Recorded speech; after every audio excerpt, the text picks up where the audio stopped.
Eh bien, bonjour à toutes. 15 ans, ça fait 15 ans que de janvier à juin, nous travaillons grâce à Martine Luzardi, ici présente, dans ce temple de l'imaginaire.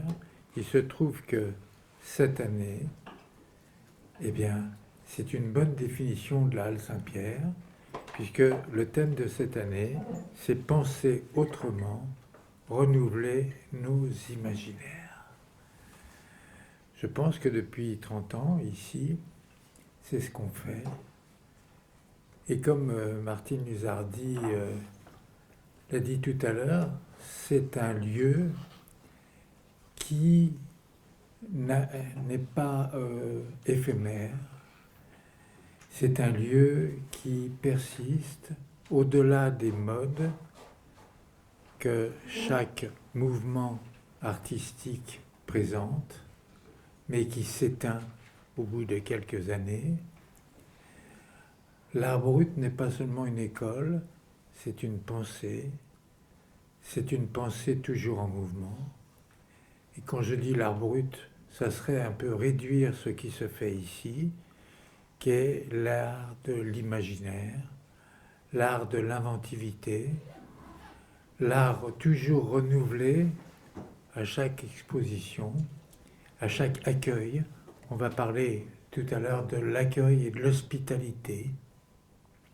Même ici, entre deux expositions, alors même qu'il n'y a pas d'exposition, c'est plein, avec des personnes qui viennent dans cet espace habité, rien que pour prendre un verre ou déjeuner. C'est tout à fait extraordinaire, ça. Donc, on est très heureux de revenir et de revenir ici, c'est-à-dire d'être revivifié par l'esprit de la Halle Saint-Pierre, qui, donc, on pourrait dire qu'elle est toujours dans le gérondif, c'est-à-dire en train de se faire, et l'encoatif, incoatif, ça veut dire qui déclenche un mouvement, car il ne s'agit pas seulement de témoigner d'un mouvement, mais aussi de susciter des mouvements. Parce que ici, on visite, on s'emplit d'œuvres qui contiennent encore de la vivacité absolument indispensable de l'auteur. On pourrait dire, si on se réfère à Prinzhorn, de la Gestaltung, c'est-à-dire cette urgence à créer qui continue d'être dans les tableaux mêmes, c'est-à-dire que l'énonciation est dans l'énoncé, et nous-mêmes, comme visiteurs, nous sommes partagés, nous sommes à l'image de cette nécessité de créer qui nous pousse nous-mêmes à créer. Donc, merci Martine de nous accueillir encore merci pour cette année. Du compliment, parce que c'est un sacré compliment. Voilà. Merci du compliment, parce que c'est un sacré compliment de reconnaître le long travail que nous avons fait. Et en fait, ce n'est pas vraiment un travail, c'est une œuvre. On a considéré que tous ensemble, parce que c'est une œuvre collective, tous ceux qui traversent la Halle Saint-Pierre participent à cette existence-là, à ce qu'on a voulu, à cette pensée qu'on a voulu. Évidemment, nous sommes très, très attachés à l'idée d'art brut que tu as définie comme une pensée et non pas comme une école ou comme un mouvement artistique, parce qu'on ne peut pas le placer dans le temps. L'art brut a toujours existé. Si on n'en a pas connaissance, c'est parce que précisément, comme les auteurs d'art brut ne cherchent ni la reconnaissance ni la gloire et sont plutôt dans la gratuité et le désintéressement de leurs gestes, bien souvent, on n'a plus gardé trace de ce qu'ils ont fait, ou alors personne ne s'est intéressé à ce qu'ils ont fait. Et ce principe même de désintéressement et de gratuité nous a conduit à guider notre action, non pas pour être nous-mêmes désintéressés et gratuits, mais ne pas perdre de vue cette idée même de l'acte désintéressé, c'est-à-dire désintéressé, c'est pas seulement gagner de l'argent. Désintéressé, c'est le faire pour soi d'abord, et, et pour les autres, mais pour que les autres se nourrissent de ce que l'on a fait. Et si, quand c'est fait pour les autres, c'est souvent de façon inconsciente, on n'a pas prémédité le geste vers l'autre. C'est quelque chose qui, c'est comme le don et le contre-don, on fait quelque chose sans en connaître à l'avance la destination. Et la destination arrive bien souvent après. C'est pour cela que le public ici a grandi, indépendamment de ce qu'on attendait, parce que c'est aussi la question, pourquoi les gens viennent à l'Halle Saint-Pierre, pourquoi ils reviennent. Peut-être parce qu'ils trouvent dans ce lieu-là un espace justement de gratuité, de désintéressement, mais aussi de liberté, d'épanouissement de soi-même et surtout d'interrogation. On arrive dans un lieu, on ne sait pas forcément ce qu'on va y trouver. Et quand on en ressort, on n'est pas tout à fait le même, surtout dans l'exposition, que quand on est arrivé. On est plein de questionnements, plein de pensées qui vous traversent. Et pour nous, c'est très important de maintenir ce lien vivant, quelque chose qui se passe à la Halle Saint-Pierre qui soit vivant. Et que ce que le public apporte est aussi important que ce que nous apportons au public. Et la première exposition qu'on a faite, qui réunissait toutes les collections francophones, a eu un succès indépendamment de ce qu'on attendait. On ne s'attendait pas du tout à ce succès-là. Et fort de ce succès, ça a défini toutes les expositions à venir et tout notre projet culturel. Donc on n'a pas du tout fait comme on fait maintenant. Il faut arriver dans un travail, dans n'importe où, avec un projet bien construit et avec comment il va fonctionner, comment il va être financé, avec qui vous allez vous relationner. Et nous, ça nous était totalement étranger. Donc le succès nous est tombé dessus.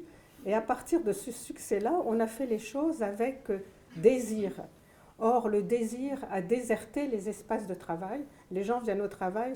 Dans l'argot, on appelle le travail le chagrin. Maintenant, je comprends pourquoi, des fois, on appelle le travail « je vais au chagrin ». Et nous, on va...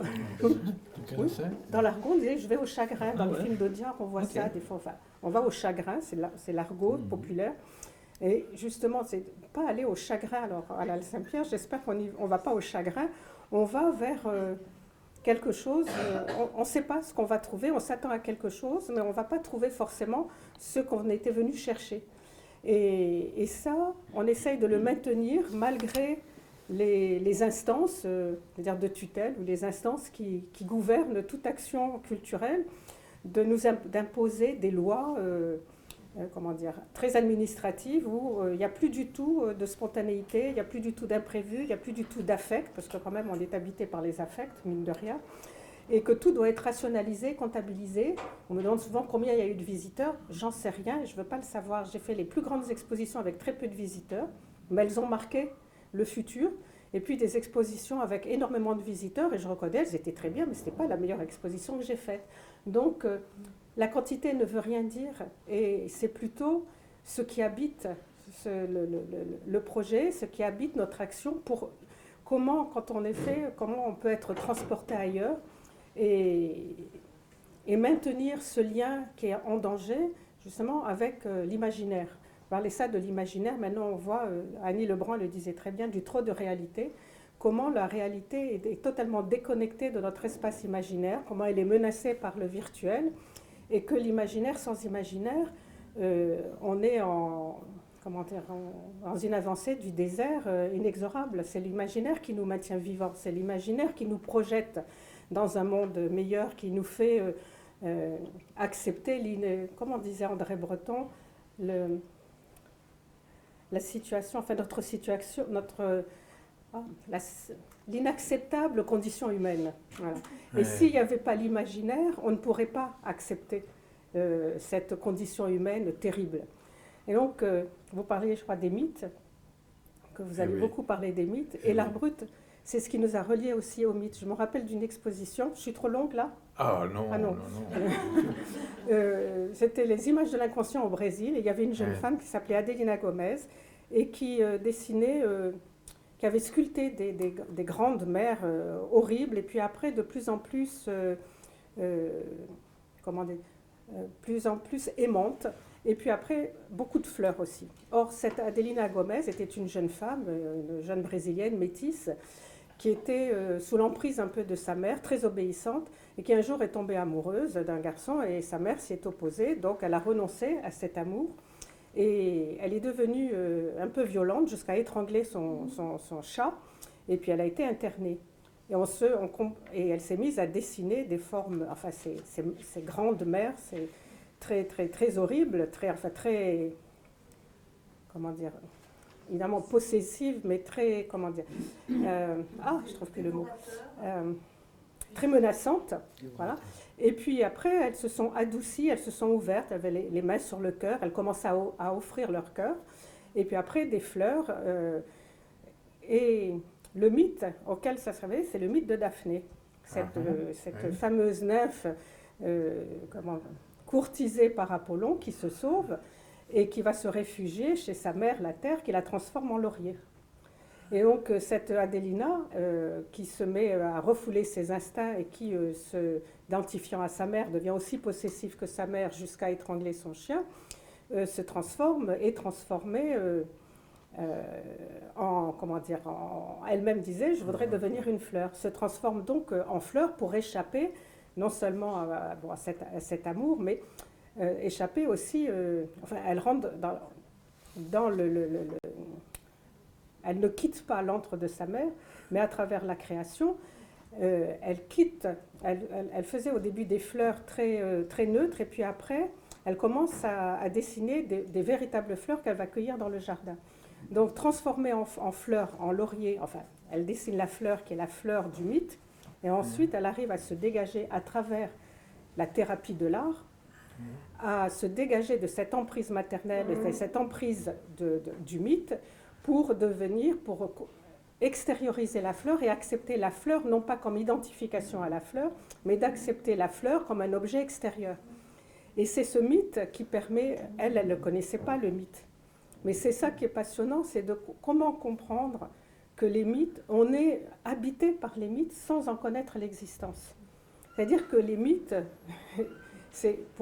existent parce que on est soi-même construit de ces mythes-là. C'est-à-dire que les mythes ont pris la forme de notre inconscient le plus profond. Et que si on ne cherche plus à comprendre les mythes ou à se relier au récit mythique, c'est là où on se déshumanise, c'est là où on perd le lien avec l'imaginaire, c'est là avec la pensée mythique, c'est là où le virtuel a tout gagné. Parce que quand on voit tous les films avec des images de synthèse ou des films où le virtuel est très présent,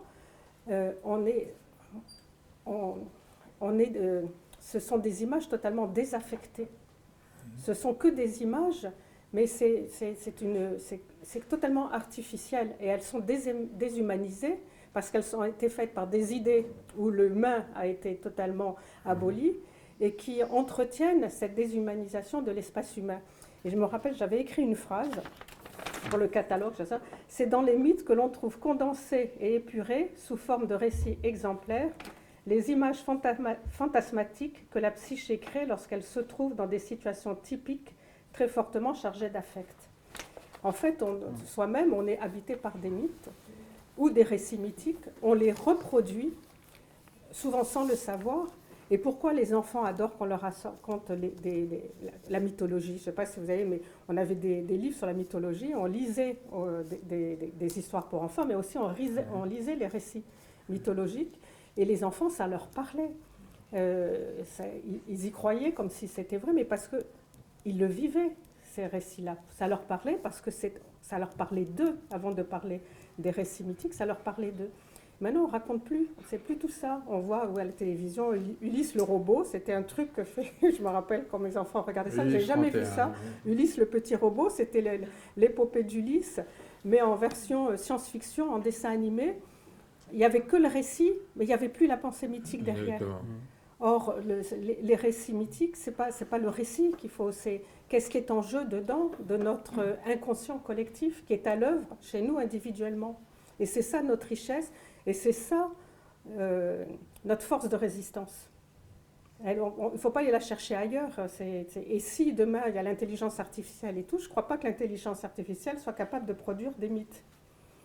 Parce que l'intelligence artificielle n'a pas d'inconscient et n'a pas de vécu. Voilà. Voilà, bienvenue ici. Et puis, allez plus loin que moi et plus haut. Non, on est complètement dedans, voilà. Parce qu'il sera beaucoup question de mythe, justement, du pouvoir du mythe. Et ce qui est très important dans le mythe, c'est que ça ne peut pas se réduire à une explication. ça n'est pas un apologue, ce n'est pas... Bon, je pense que les mythes de Platon ne sont pas des mythes, mais des apologues. C'est démonstratif, édifiant. Justement, le mythe, non. Le mythe reste mystérieux, se transmet par le plaisir de voir le héros à travers les obstacles successifs, mais aussi de le voir en difficulté, mais aussi le plaisir du récit qui raconte comment le héros a pu rencontrer un certain nombre d'obstacles, et puis ici, de percevoir à travers quelque chose qui est aussi de la langue, qui est aussi de l'oral, le plaisir de mère en fonction d'Aède, c'est-à-dire comment est-ce qu'il nous transmet ça, et ce que Martine vient de dire, c'est aussi le plaisir du mythe en soi, du mythe qui rejoint les mythes qu'on se construit et les mythes dans lesquels nous habitons et qui nous habitent. Il va être question essentiellement de ça avec François Ningremont, donc docteur en art et littérature, enseignement-chercheur à l'École des hautes études en sciences sociales, formateur à l'INECAT, et pourquoi pas le plaisir?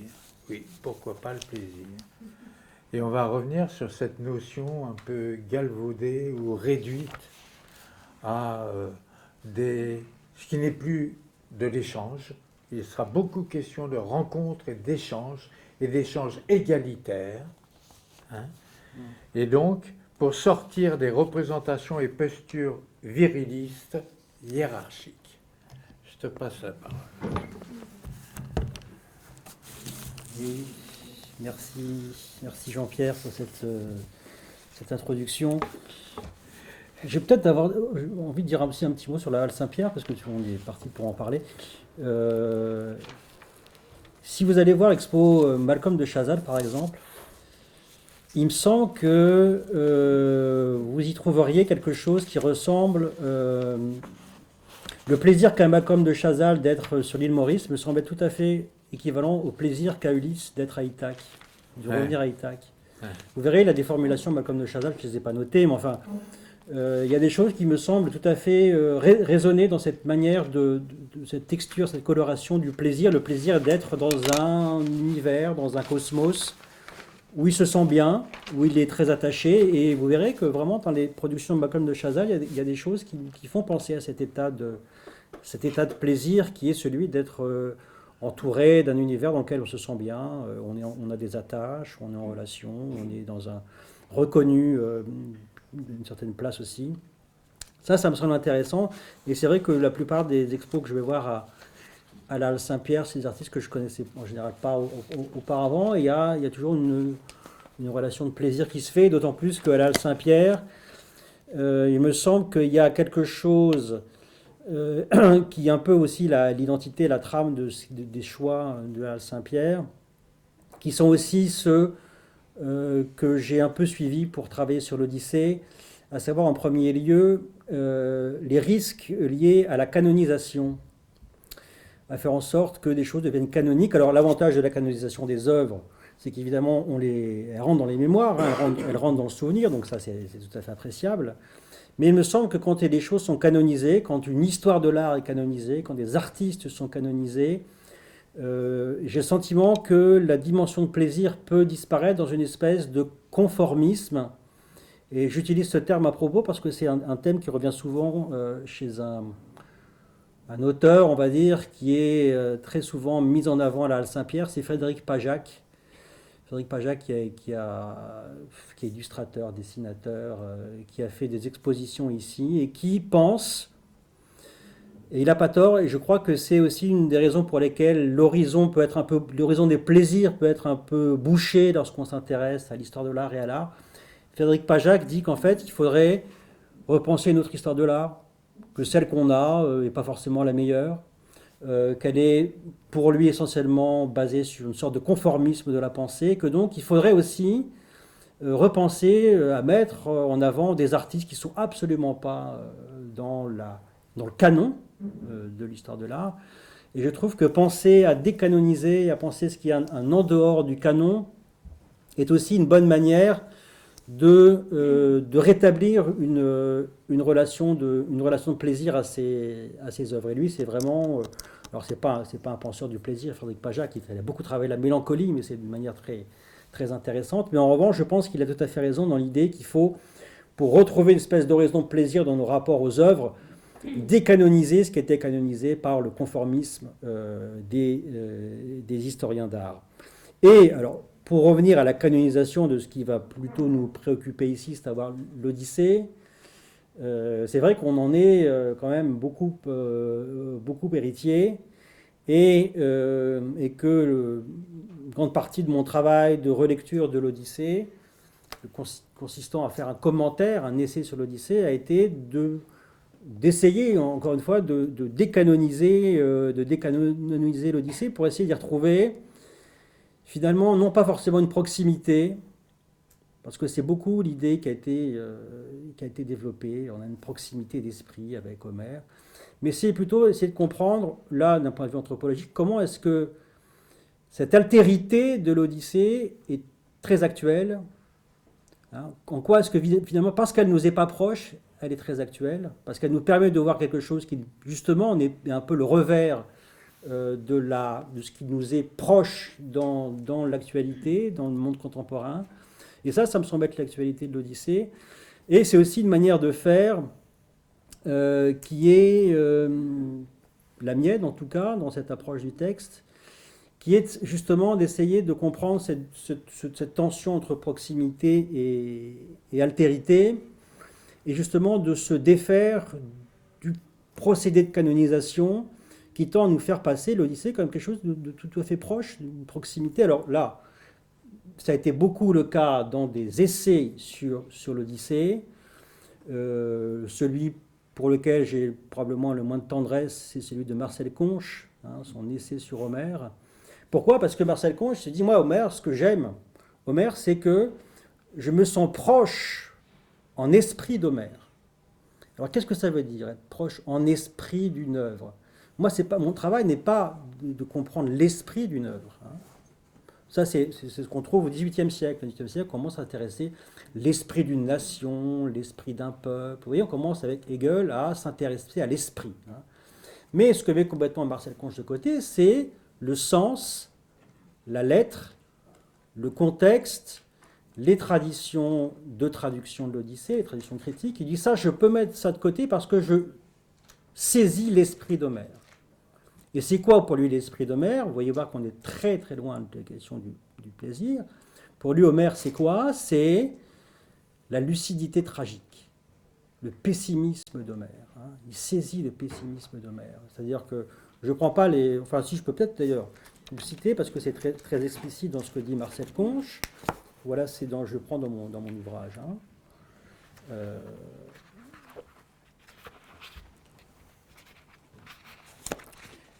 Alors voilà ce qu'il dit, de cette proximité d'esprit. Alors évidemment, en fait, qu'est-ce qui proximité d'esprit ? En fait, c'est son esprit dont il parle, Marcel Conche, mais ce n'est pas tellement Homère. Il dit, je le cite, « À quoi tient le pessimisme d'Homère ? À ceci que le monde, l'ombre mondain des choses humaines, refuse la vérité. Hein, le monde, la dimension mondaine des choses est un refus de la vérité. Est vrai ce qui réussit, dira le pragmatiste. Ulysse n'est en rien un pragmatiste, je conteste. Hein. Loin d'en dissoudre la notion, il croit dans la vérité. Il la sait, mais la garde pour soi. Pour triompher des embûches du monde, de l'adversité des hommes et des situations, il faut ne point s'arc-bouter sur les principes d'honnêteté et de véracité, héroïsme et virilisme, hein, mais au besoin transiger avec la vérité. Car il y a contradiction entre la vérité et les exigences du monde. Décisif est le rôle de la tromperie dans la réussite des hommes, de là le pessimisme. Alors, vous voyez, on est là. C'est sa lecture d'Homère, qui est probablement celle que je conteste le plus d'ailleurs, Oui, en fait, ce qu'il voit, c'est lui, c'est son angoisse, le Conche, qui projette sur l'Odyssée, disant ça répond à ma proximité, sa proximité de lui avec lui-même, en fait. À mon avis, rien dans le texte ne vient étayer cette thèse d'une pessimisme. Vous comprenez en quoi s'articule le pessimisme de Conche, c'est-à-dire que si vous voulez être authentique, vous devez nier le monde dans lequel vous êtes. Vous devez vous retirer du monde, vous devez avoir une attitude de distance, une attitude à la limite assez romantique. Alors que, qu'est-ce que prouve finalement le trajet, le destin d'Ulysse? Ulysse, pourquoi est-ce qu'il est nostalgique? Non pas parce qu'il a l'impression qu'il transige avec la vérité, ou parce qu'il est en discrépance avec le monde dans lequel il vit. Il est triste parce qu'il veut rentrer chez lui. Il est triste parce qu'il est loin de chez lui, il est triste parce qu'il veut revivre cette espèce de monde comme Malcolm de Chazal à l'île Maurice, c'est-à-dire qu'il veut être entouré, il veut retrouver son oikos. L'oikos, c'est la maison, la maisonnée. C'est ça qui est finalement l'objet et la tension du récit, le fait qu'il veuille rentrer chez lui. C'est pas du tout l'idée qui est aussi une manière de canoniser l'Odyssée, en s'éloignant de la lettre et du sens, c'est de se dire, en fait, le trajet d'Ulysse, quelle est sa finalité? C'est de devenir un sage. Grosso modo, c'est ce qu'on bassine depuis nombre de commentaires les plus connus. Qu'est-ce que c'est qu'Ulysse? C'est quelqu'un qui apprend à s'endurcir à travers les épreuves, conception là aussi très héroïque et très viriliste, il s'endurcit après les épreuves, il comprend, il sait faire la part des choses finalement dans le monde entre ce qui est essentiel à sa propre individualité et ce qui est inessentiel. Ça c'est la morale stoïcienne. Il apprendrait ça pendant son travail, pendant son trajet, ses épreuves. Vous voyez, c'est presque une sorte d'apprenti philosophe. Encore une fois, je dis, mais où voit-on ça dans le texte? Les réponses me semblent très éloignées de ce qui est dit dans le texte. Et ce que finalement on retrouve comme véritable motif de l'Odyssée, de son voyage, c'est qu'est-ce qui se passe? Qu'est-ce qui se passe en fait? Alors, l'Odyssée fait partie des ensembles de textes qu'on appelle des noistoi, c'est-à-dire des retours de la guerre de Troie. Il y en avait plein de récits dans l'Antiquité, 8e siècle, 9e siècle. Et puis, un a été choisi. Celui auquel on a attribué le nom d'Homère. Homère, c'est une collectivité, c'est pas un collectif, c'est pas un individu, Homère. Et pourquoi est-ce qu'on lui a donné pourquoi est-ce que c'est seulement cette version, on va dire, des retours des héros grecs de Troie qui a retenu l'attention? Parce qu'en même temps, il me semble que ce récit faisait en effet, avec cette trame narrative qui était un retour, mais il y avait quelque chose de particulier, c'est de savoir jusqu'où était allé Ulysse. Et là, on replace le texte dans une tradition épique qui est ceux des voyages d'initiation, épopée Gilgamesh. On essaye de trouver une réponse à quelque chose, on essaie de trouver la plante d'immortalité, on essaye de dépasser les frontières, on essaie de dépasser les limites de la condition humaine. Ce n'est pas du tout l'idée, comme dit Conche, de rentrer dans la condition humaine, c'est d'en sortir de la condition humaine. Et quel est le point le plus loin, en fait, où va Ulysse? Il me semble, je crois qu'on en avait déjà parlé ici à la Saint-Pierre, d'ailleurs. Quel est le propos d'Hermès aussi. Non, c'est pas que d'Hermès, c'est simplement où est le point le plus loin où il va, c'est qu'il fait ce qu'un être humain n'a jamais réussi à faire, c'est à arriver au seuil des morts, oui, et à faire venir par des sortes de rituels les ombres ou les âmes des morts avec lesquels il rentre en relation, avec lesquels il rentre en contact. Vous voyez ? C'est ça qui replace, si vous voulez, l'Odyssée dans tout ce fond culturel qui est les épopées et les récits d'initiation. À quoi est-il initié? Il initie à une chose qui est la rencontre qu'il fait avec Anticléia, qui est le fantôme de sa mère. Ça, il arrive à faire venir des fantômes. Le fantôme de sa mère apparaît et elle lui dit quelque chose qui est essentiel et qui est vraiment, à mon avis, le cœur de la raison du fait que Ulysse doit non pas mourir mais rester en vie. Oui. Il a un devoir, une mission, j'ai envie de dire, liée à ce qu'il entend à ce moment précis. Qu'est-ce que lui dit la mère? Sa mère lui dit, regarde, qu'est-ce que tu viens de voir? Tu viens de voir une loi. Et quelle est cette loi? C'est qu'est-ce qui se passe quand on meurt? Qu'est-ce qui se passe quand on passe à trépas? Tu as là le spectacle de gens qui sont morts, des eidolon, qui reviennent discuter avec toi et qui donc témoignent de ce qu'ils ont vécu lorsqu'ils sont passés de la vie à la mort, qui ont une expérience du post-mortem, hein, qui ont une expérience de l'au-delà, et qui viennent en témoigner. Et toi, tu entends ce qu'on t'a dit. Et quelle est ta mission? C'est de ramener ce récit. De ramener ce récit. Et alors, ce qui est étonnant, c'est que la plupart des commentaires passent ça complètement sous silence. C'est qu'est-ce qu'elle ajoute? Qu'est-ce qu'elle ajoute Anticléia, la mère d'Ulysse? Elle ajoute, garde ce récit et raconte-le à ta femme. Ça paraît complètement prosaïque. Ah oui, alors donc, raconte ça à ta femme hein, quand tu la reverras. En plus, quand tu la reverras, ben raconte cette loi à ta femme.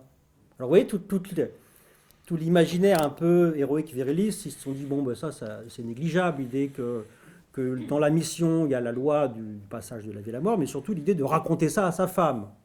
C'est très... Ça n'a pas l'importance que ça peut avoir dans l'héroïsme de la mission. Alors en fait, ça me semble absolument essentiel d'avoir dans cette mission, de garder le souvenir de cette loi et de garder cette possibilité, en revenant, de raconter ça en premier lieu à une femme et à sa femme, c'est-à-dire faire en sorte que Ulysse, tout son projet de retour, va être comment je fais pour garder ce secret dans ma tête, me souvenir de ce qui s'est passé, et qu'est-ce qu'il va faire pour faire ça? Il va autour de ce récit du passage de la vie à la mort, il va construire des récits. Construire des récits qui vont lui permettre de passer toutes les épreuves. C'est parce qu'il raconte, c'est parce qu'il parle, c'est parce qu'il plaît, c'est parce que s'il est ramené à Ithaque, c'est parce qu'il a fait un beau récit aux Phéaciens. Ça a duré toute une nuit. Les Phéaciens sont tellement heureux. Quand on fait un beau récit en grec, il doit y avoir une récompense. La récompense, c'est quoi? On va te ramener à Ithaque. Donc il sait qu'en utilisant la parole, en plaisant avec ce pouvoir de plaire, il aura les instruments que finalement lui ne peut pas avoir lui-même, qui feront qu'il va être ramené à Ithaque. Et qu'est-ce qu'il va faire à Ithaque? La première chose qu'il va essayer de faire, c'est raconter à sa femme. Et cette espèce de prosaïsme qui est assez intéressant. Ce serait peut-être intéressant, puisqu'il rencontre un certain nombre d'Eidolon, comme Éperlon, comme Agamemnon, pauvre mec, Agamemnon, hein, qui lui tourne le dos, le macho absolu qui ne pense qu'à lui, comme Ménélas d'ailleurs. Mais ce que tu pourrais raconter là, c'est sa rencontre avec Achille. Puisque justement, c'est là où on voit que l'idéal guerrier de l'homme dont on vante les exploits dans l'acte de guerre fait la place à l'idéal du récit du mythe. Ouais. Ça, c'est le discours d'Achille est particulièrement extraordinaire. Ça permet en même temps de voir des dimensions un peu ironiques de l'Odyssée par rapport à l'Iliade. Hein. Et complètement. Dans l'Iliade, c'est Achille qui est le héros principal de l'Iliade.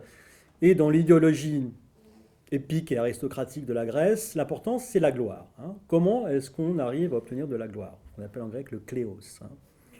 C'est-à-dire comment est-ce qu'on va être plus tard chanté par les Aèdes? Hein. Comment est-ce qu'on va être suffisamment marqué de son empreinte les événements pour qu'il y ait des récits de génération en génération qui seront transmis par les Aèdes, c'est-à-dire les chanteurs. Hein. Donc comment est-ce qu'on va s'introduire dans la mémoire collective?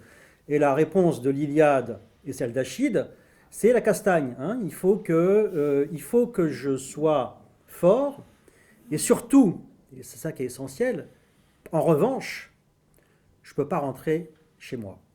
Il faut que je meure sur le champ de bataille. Donc vous avez l'héroïsme et le virilisme. Il faut que je meure absolument jeune sur le champ de bataille. Et c'est poignant dans l'Iliade, hein, tous ces moments où les rapports intergénérationnels, on voit que... Mais Achille n'a pas le choix. Hein. S'il veut rentrer, surtout s'il veut rentrer dans la mémoire culturelle, j'ai envie de dire, obtenir un renom Cléos, il faut qu'il meure sur le champ de bataille.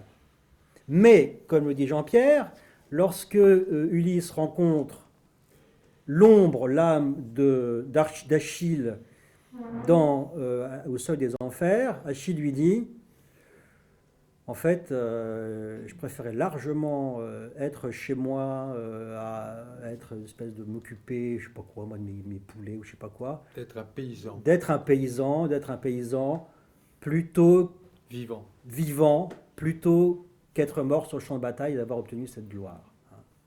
Et tout le jeu de l'Odyssée, c'est finalement, et c'est là où Marcel Conche a absolument tort quand il dit que Ulysse n'est pas un pragmatiste, c'est un pragmatiste total, c'est qu'il se dit comment je vais faire pour avoir la gloire et rester vivant. Les deux, c'est-à-dire qu'il tape sur les deux tableaux là. Hein. Eh bien, il va dire qu'en fait, il y a une autre manière de rentrer dans la mémoire collective, c'est de se la construire soi-même, cette mémoire. C'est-à-dire que ce récit, plutôt que ce soit les Aèdes qui fabriquent le récit sur Achille, Ulysse, il va, alors moi je ne dis pas que c'est un Aède, je dirais que c'est plutôt une espèce de storyteller, vous voyez, il raconte des histoires, parce que l'Aède, la différence avec l'Aède, c'est que l'Aède, il est inspiré par la muse. Hein. Ulysse, il est pas, quand il raconte ses trucs, il est inspiré pas du tout par la muse, mais, et c'est là aussi l'ironie de l'Odyssée, c'est que ça produit le même effet sur l'auditoire, le même effet de plaisir. Hein. C'est ce que disent à longueur de temps les gens, ils disent, c'est marrant, quand j'entends Ulysse me raconter des histoires, j'ai le même plaisir que quand c'est Démodocos, le meilleur des Aèdes. Ce qui est quand même hyper intéressant comme manière de désacraliser la parole poétique. Hein. Si c'est un type qui n'est pas inspiré, qui me donne autant de plaisir qu'un type qui est inspiré, il y a une sorte d'ironie intertextuelle, là, c'est sûr. Et donc, il va pouvoir enclencher cette puissance créative et narrative qui va construire son propre récit en racontant un peu n'importe quoi. Mais bref, c'est ça qui va lui permettre d'avancer. Construire son propre récit lui permet d'avancer parce qu'il le fait en instillant suffisamment de plaisir pour l'auditoire que l'auditoire, en échange, va lui donner les moyens d'avancer vers Ithaque. Et vous voyez, il construit par lui-même le récit de son retour. C'est un storyteller. Voilà, il est là pour. Donc il y a une dimension d'efficacité et de plaisir qui vont ensemble, hein, qui me semblent là des choses importantes à relever. Je continue Oui, tu continues, mais on pourrait dire aussi, puisque dans ce qu'il raconte, à travers ces travestissements aussi, et comment il entre en phase avec l'autre à qui il le raconte, la plupart du temps, parce que il y a des autres qui sont tellement fermés sur eux-mêmes, comme Polyphème ou les sirènes. Là, il n'y a pas de possibilité d'échange véritablement. Mais échange dans la connivence avec son auditoire, avec les différents personnages qu'il rencontre. On peut dire que d'une certaine façon, il invente sa propre légende. Et je dis ça puisque, évidemment, là, on est dans le domaine ici, puisque c'est une école qui forme à l'art-thérapie, qui organise tout ça, on est dans ce domaine-là. Comment se sortir, ou pas se sortir d'ailleurs, comment dépasser les épreuves et les crises, c'est en édifiant de manière imaginaire sa propre légende. On pourrait broder un peu là-dessus, toi qui accompagnes les mémoires, mais reviens, je veux simplement indiquer que sa propre légende, c'est un petit peu comme l'homme tu as Liberty Valance, où il y a le journaliste à qui on apprend que celui qui est fêté comme celui qui a tué Liberty Valance, c'est pas lui. Et le journaliste de Peabody, je crois, le journal, lui répond, mais de toute façon, lorsque il y a une légende en face de la réalité, nous, on imprime la légende. Et c'est l'impression de la légende qui fait impression pour la transformation des personnes, comme les personnes qu'on accompagne dans une approche art thérapeutique qui passe par la fiction pour mieux aller plus loin dans, je ne dirais pas la connaissance, la connaissance, c'est-à-dire naître avec soi. C'est une blague de Claudel, qui a écrit un livre sur la connaissance de soi et la connaissance et naître avec les autres, comment est-ce qu'on se fait renaître à travers la légende de soi que l'on écrit, qu'on sache délibérément ou non que c'est sa propre légende qu'on écrit. Oui, c'est vrai qu'il y a l'idée, évidemment, de... On avance parce que à chaque fois, on arrive à ajouter des éléments de sa propre légende. Mais il y a pas que la légende, il y a aussi un côté du plaisir qui est... alors moi, j'utilise le terme, je sais qu'il y a eu des discussions sur mon bouquin là-dessus, sur la question, moi j'aime bien le terme économie. Alors, on dit, qu'est-ce que c'est l'économie comment ça se fait, je bascule dans les... Oui, j'utilise beaucoup le terme efficace et le terme économie. Alors là, les gens m'ont dit non, c'est pas possible, c'est pas, vous trahissez des trucs, je sais pas quoi. Mais en fait, l'économie, moi je le prends pas du tout, et ça c'est vraiment un truc, il faudrait qu'on se mette tout ça dans le crâne. Il ne faut pas croire que l'économie, c'est le seul sens, c'est le sens des économistes. Il y a plein d'autres sens du terme économie, notamment, moi je vous conseille, il y a quelqu'un qui a beaucoup travaillé là-dessus, c'est un philosophe qui s'appelle Alain Deneau, ou Deneau, oui c'est ça, Deneau, qui dit que l'économie, il faut sortir justement de ce carcan des économistes pour voir ce que c'est que l'économie. Ben, c'est l'économie, on peut dire, c'est l'échange de choses en fait. Qu'est-ce qu'on échange hein. Et qu'est-ce qu'on échange, qu'est-ce qu'on est obligé finalement, quand on est pris dans un processus ou dans une voie, d'échanger pour pouvoir avancer. Et c'est vrai que ce que échange l'essentiel de son trajet Ulysse, c'est des expériences de plaisir, parce qu'il suscite du plaisir à celui qui l'écoute. Bon, ben c'est comme ça, à chaque fois, il arrive à avancer, parce que les gens se disent, il arrive quand même, notamment... lorsqu'il rencontre Nausicaa, il est là, il a rien pour il a poil quoi, et puis il est là comme un lion, et il se dit oh là là comment je vais faire pour m'approcher, si je m'approche trop, elle va hurler parce que qu'est-ce que c'est que ce truc. Mais il va parler, hein. Il va lui dire vous ressemblez à je sais pas quoi, je sais plus, il y a une plante, il la compare à une plante, il dit dis donc il est peut-être à poil, mais il est pas à poil. Il a une branche il a une branche d'olivier, mais il est, dis donc il y a une vraie différence entre l'apparence et le discours. Et à chaque fois, Ulysse, comme il est toujours un peu démuni, tous les gens à chaque fois se font la réflexion et disent mais il y a quand même, parce que c'est ce que diront après les Phéaciens, ils diront en effet il y a quand même une sacrée différence entre l'apparence du vagabond tel qu'il la donne et l'intelligence du discours qui veuille qu'on veuille, nous séduit. Et c'est vrai que c'est comme ça à chaque fois qu'il avance, avec Eumée, le porcher qu'il rencontre à Ithaque, dont il a besoin d'aide aussi pour aller, il a besoin de complices, Ulysse. Et c'est de la même manière qu'il va réussir. C'est hyper intéressant parce qu'il y a plein d'étapes en fait où ça marche pas. Eumée, il est triste, il est nostalgique, il est mélancolique. Il dit moi, mon Ulysse est parti. Il faut savoir que Ulysse, quand il revient, il est déguisé. Athéna le déguise pour pas qu'il soit repéré par les prétendants. Mais il doit trouver des complices. Alors comment faire? Il peut pas dire qu'il est Ulysse. Comment faire pour avoir des complices sans montrer qu'il est lui-même. Alors, il rencontre d'abord son porcher, il raconte des trucs, voilà. Et il dit à un moment, il utilise une forme de parole qu'on appelle souvent la parole efficace directe, hein, celle des serments. Il dit, je jure que Ulysse va revenir. Et il se dit, bon, ça, normalement, vous voyez, c'est aussi l'ironie de l'Odyssée, parce que c'est des paroles directes, des paroles de serment, en général, ça devrait attirer l'adhésion immédiate. Ce n'est pas le cas. Eumée le porcher dit, non, moi, les serments, on a fait tellement, j'y crois plus. Un moment se passe, et le soir arrive, et il commence à banqueter, et Ulysse dit, bon, écoutez, je suis un peu saoul, là, donc je fais comme si j'étais inspiré par la muse. Et qu'est-ce qu'il fait? Et bien encore une fois, il fait un superbe... Il récite à un moment de la guerre de Troie. Et Eumée, qui était vraiment opposé à toute solidarité, à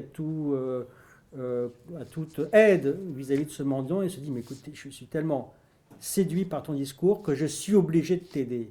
Vous voyez ?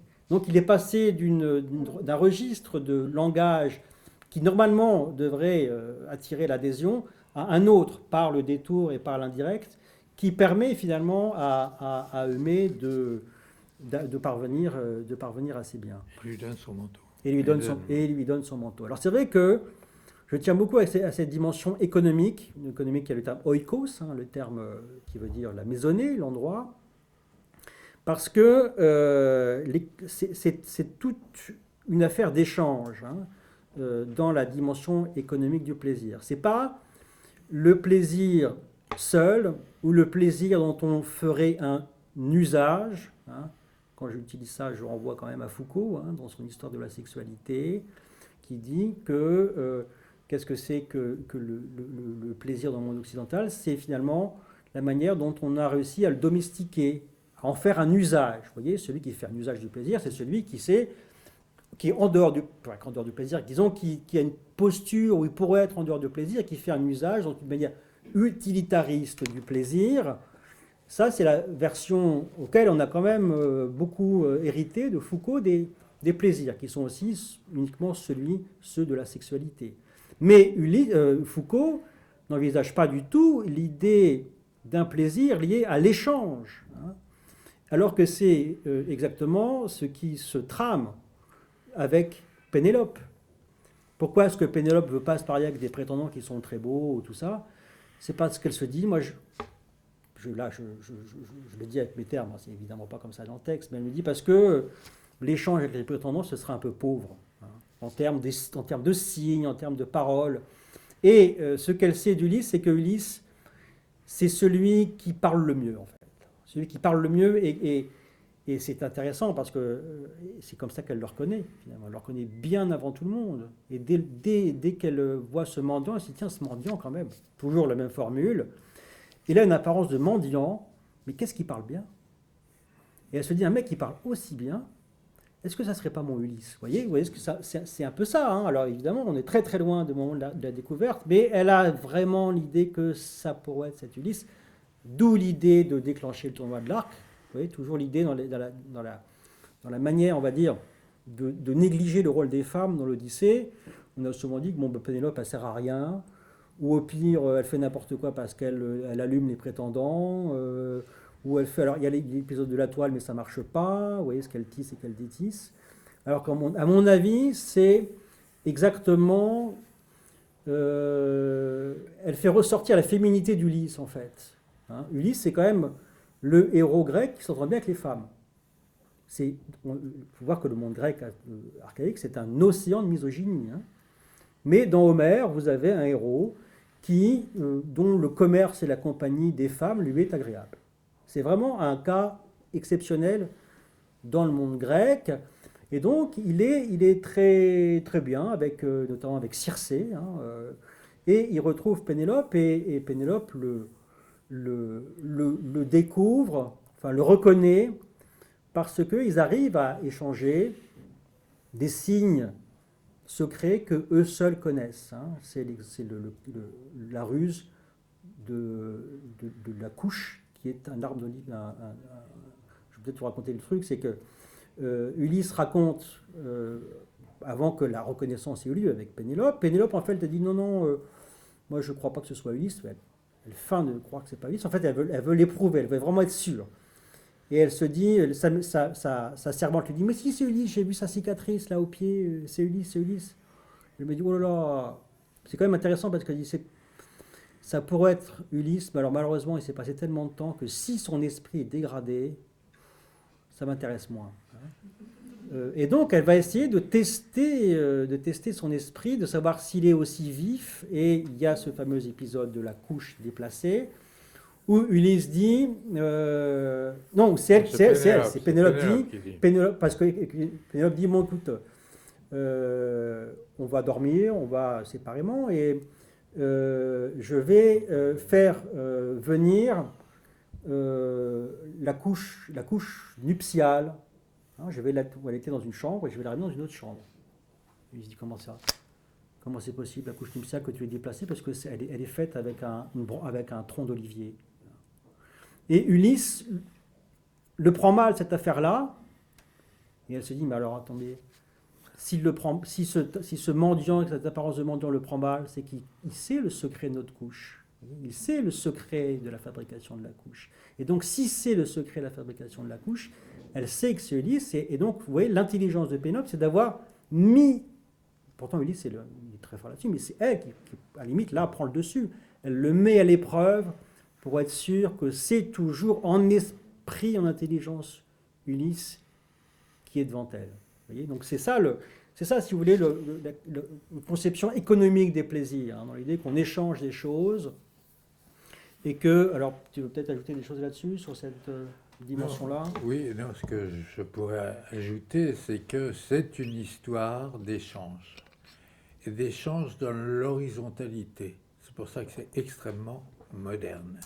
C'est dans l'horizontalité, et en particulier grâce à l'aspect féminin, à la féminité d'Ulysse. Mais il y en a certains auxquels ils se heurtent qui ne pensent qu'à eux. Hein. Un petit peu comme dans le monde de la guerre, avec Agamemnon, encore lui, où Ménélas ne pense qu'à eux et à leur gloire. Ils sont prêts à sacrifier même leur propre fille, Iphigénie, entre autres. Mais des fois, il rencontre pas, il est soumis à des gens pour qui l'univers est unidimensionnel, réservé à eux. Polyphème, la seule chose qui l'intéresse, c'est de bouffer les gens qui passent, les naufragés. Et le grand cadeau qu'il peut faire à Ulysse, c'est de lui dire, oui, bah, écoute, je te fais un grand cadeau, je te boufferai en dernier. Bon. Mais c'est aussi les sirènes qui ne pensent qu'à ça. C'est Circé aussi. Hein. Je veux dire que l'échange avec Circé, oui, mais c'est quand même une guérisseuse, une fausse guérisseuse. C'est-à-dire qu'elle, oui, il y a un échange puisqu'elle lui propose l'immortalité.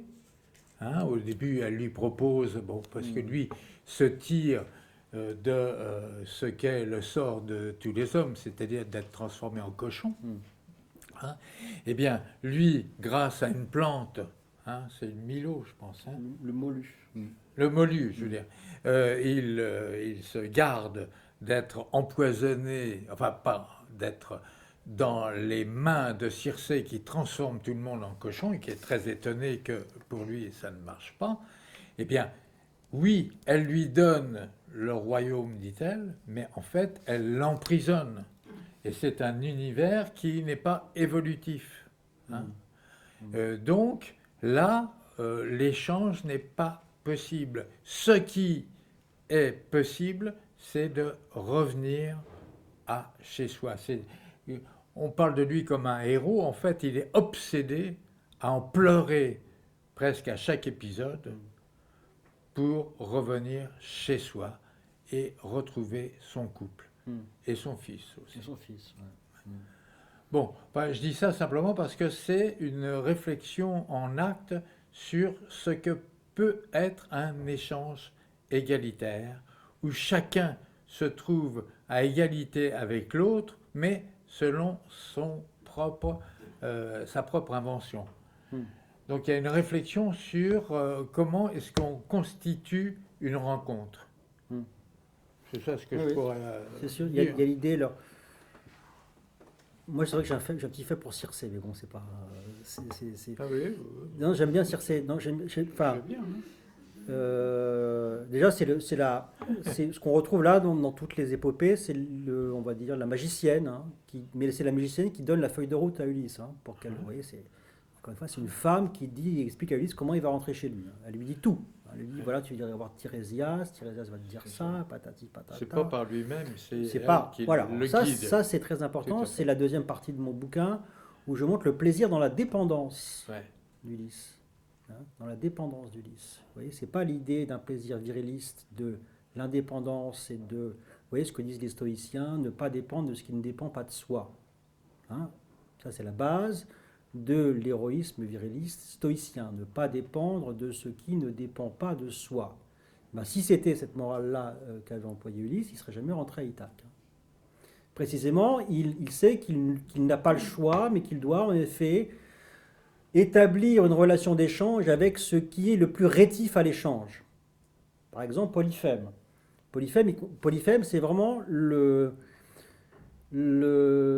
c'est un type, c'est une espèce de monstre, hein, le cyclope Polyphème, qui connaît quand même quelques éléments de la vie sociale, mais qui utilise très mal les signes de la vie sociale. Parce qu'il faut savoir que, vous savez l'histoire d'Ulysse avec le cyclope, hein, il l'aveugle, mais pour l'aveugler, qu'est-ce qu'il a fallu qu'il fasse pour l'aveugler? Qu'il l'enivre. Hein.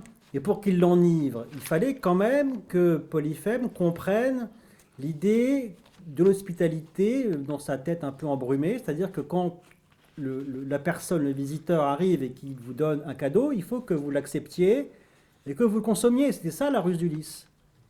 C'est d'enivrer Polyphème, hein, sachant que, comme il connaît vaguement, vous voyez, c'est pas un sauvage total, Polyphème, hein, il connaît vaguement, il sait très bien, oui, alors c'est vrai que quand je reçois quelqu'un, mais ça arrive très souvent, les Phéaciens, pareil, ils ne sont pas très à l'aise avec les codes sociaux. Hein. Alors je suis censé quand même alors il se rend compte que le vin c'est bon, donc il boit, et il s'enivre. Hein.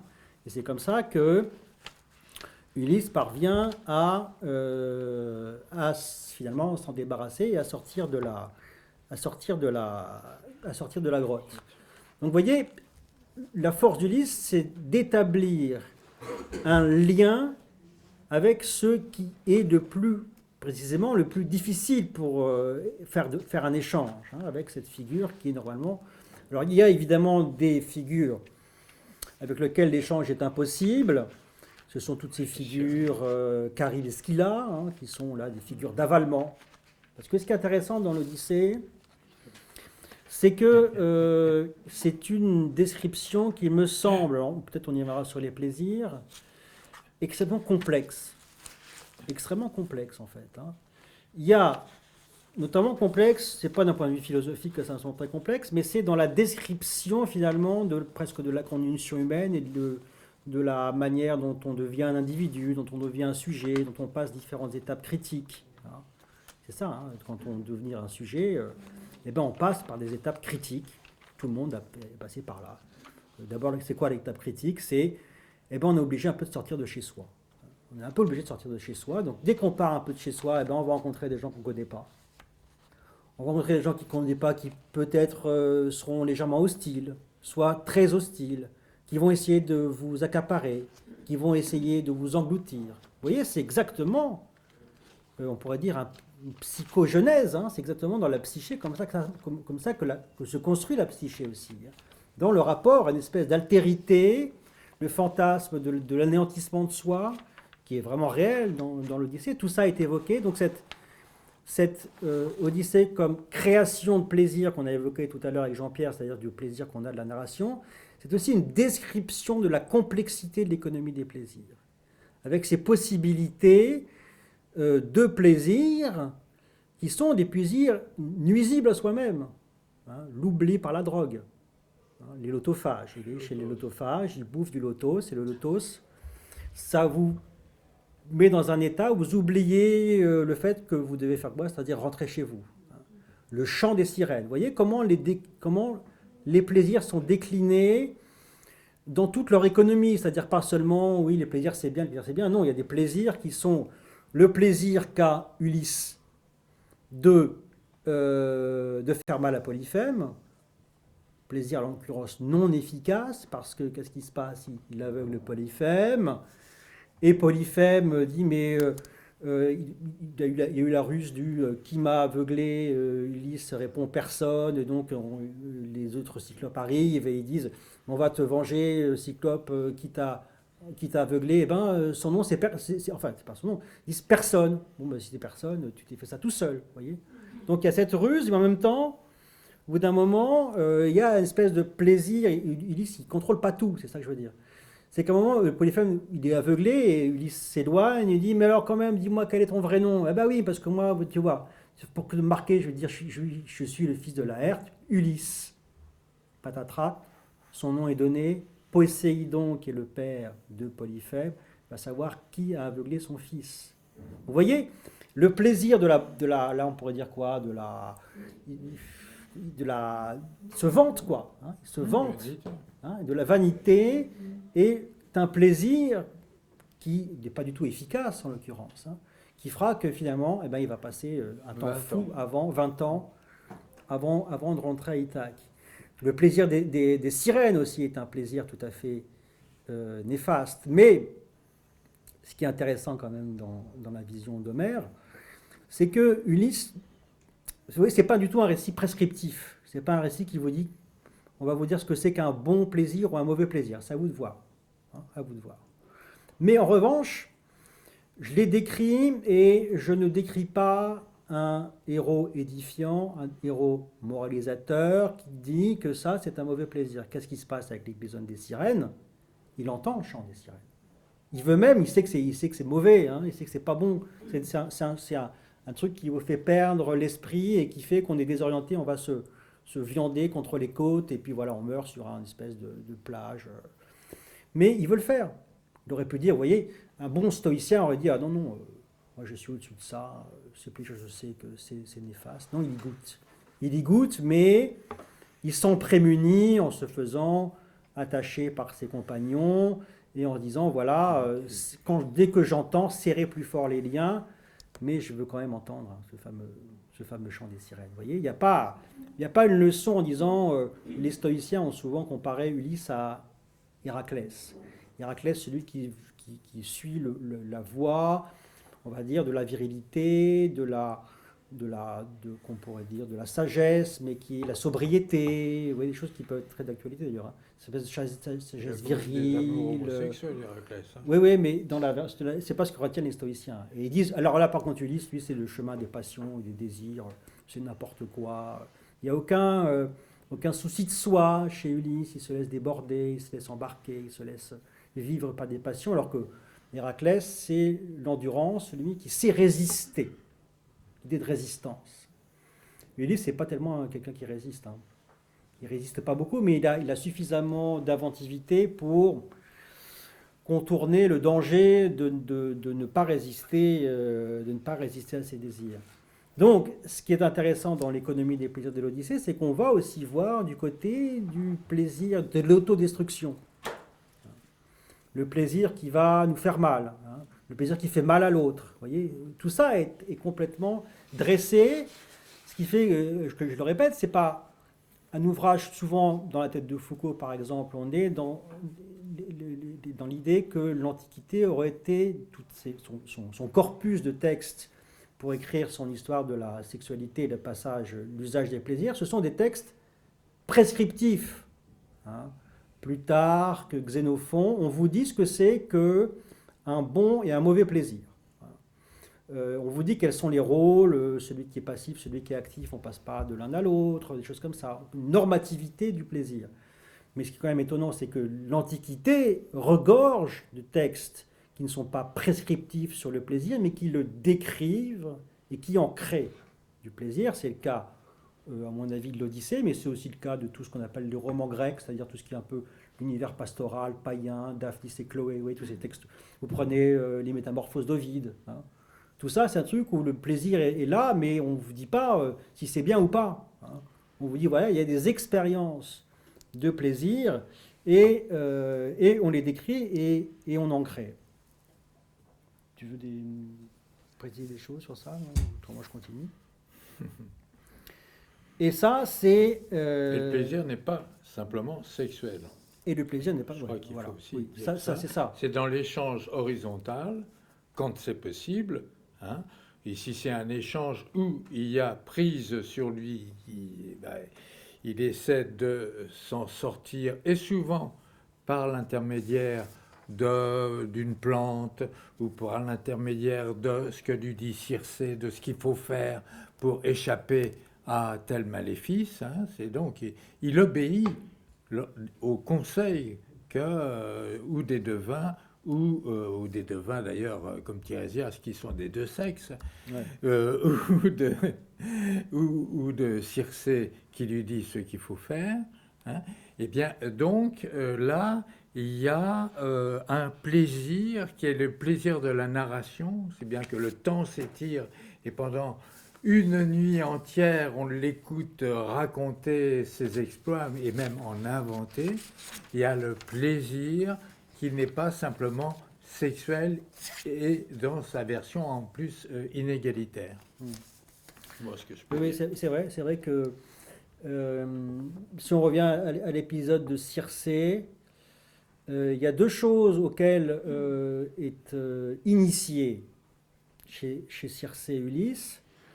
C'est, alors, vous savez que, en fait, donc Ulysse Circé est une magicienne et dès que elle brandit sa baguette, vous êtes transformé en porc, enfin en cochon. Mais Ulysse a l'avantage sur son chemin de rencontrer Hermès. Et qu'est-ce que lui donne Hermès? Hermès lui donne une plante, hein, le Molu, qui est quand même intéressant parce qu'il y a une espèce d'inversion, ce qui est blanc de la plante et ce qui est en dehors de la terre, et c'est l'inverse, ce qui est blanc est dans la terre. Vous voyez, une espèce bizarre de plante un peu bizarre, où les polarités sont inversées. Et il apprend comment? Il apprend d'abord à reconnaître cette plante, et il apprend à l'utiliser. Évidemment, ça c'est un savoir, à votre avis, au niveau des genres. C'est quoi comme genre de savoir, à votre avis, dans l'Antiquité? C'est un genre féminin, hein, de concocter des choses avec des herbes. Hein. Donc il devient presque une espèce, lui aussi, de magicien. Et la deuxième chose qu'il apprend chez Circé, c'est à faire ce que font, tout souvent dans la magie, c'est souvent présenté comme ça. Les magiciens sont des gens qui font des nœuds, qui fabriquent des nœuds. Et d'autant plus, les femmes sont aussi des manipulatrices de nœuds. Presque la métaphore de la magie étant le nœud, vous voyez, le nœud qui vous enserre, le nœud qui vous empêche de respirer, le nœud aussi qu'on fait sur lequel on jette des sorts. Et Ulysse, il s'initie à ça. Hein. Il prenait des cours, il prend un cours de naturalisme avec Hermès, où on apprend à connaître des plantes, on les apprend à les travailler, et on apprend à faire un truc qui est totalement féminin, c'est l'idée de faire des nœuds. Hein. Elle lui apprend vraiment comment on fait des nœuds, et comment, avec cette métaphore du nœud comme possiblement le poison. Hein. Le poison, c'est vraiment l'arme qui n'est pas du tout l'arme virile du guerrier dans un combat. On est dans l'échange arme à arme, mais pas dans l'utilisation de ces à côté que sont les poisons. Hermès, si je ne me trompe, est son arrière-grand-père. Oui. Mais oui. lui-même est dénommé à un certain moment un nœud vivant. Oui, absolument. Pourquoi est-ce qu'il est appelé nœud vivant, en fait? Vous savez qu'elle est dans tout le début de l'Odyssée. La première page, la première ligne, c'est pas ô muse, raconte-moi l'histoire d'Ulysse. C'est ô muse, raconte-moi l'histoire du Polytropos. C'est l'épithète traditionnelle qui renvoie à Ulysse. Vous voyez, comme quoi c'est intéressant de s'intéresser à la lettre des textes. Et c'est seulement 4 lignes plus loin qu'on verra apparaître le nom d'Ulysse. D'ailleurs, dans ce nom d'Ulysse, c'est sur une racine qui veut dire la douleur, oduné. Vous allez voir que la douleur n'est pas absente dans l'Odyssée, évidemment.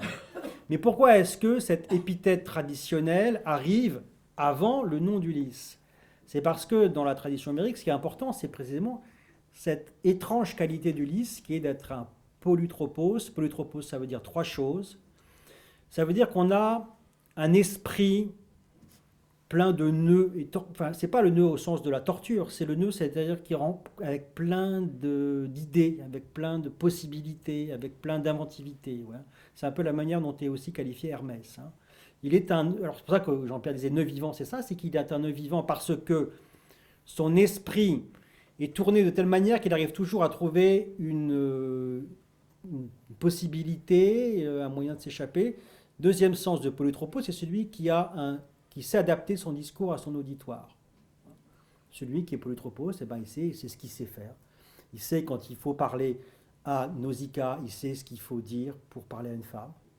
Il sait ce qu'il faut dire quand il est avec Pénélope. Vous voyez, ce sens un peu de la propos. Et puis, troisième sens de Polytropos, c'est celui dont la route, c'est-à-dire la route là au sens concret, pour retourner à Ithaque, est plein de tours et de détours. Polytropos, ça veut dire tours et détours, être plein de tours et détours. Donc vous voyez, on n'est pas dans l'idée, j'allais dire, d'une sorte d'image héroïque et virile, de celui qui est une seule chose et même chose auquel on tient toute son existence pour affirmer, solidifier son identité, c'est une identité qui est tout le temps en recomposition permanente, pour s'adapter aux situations.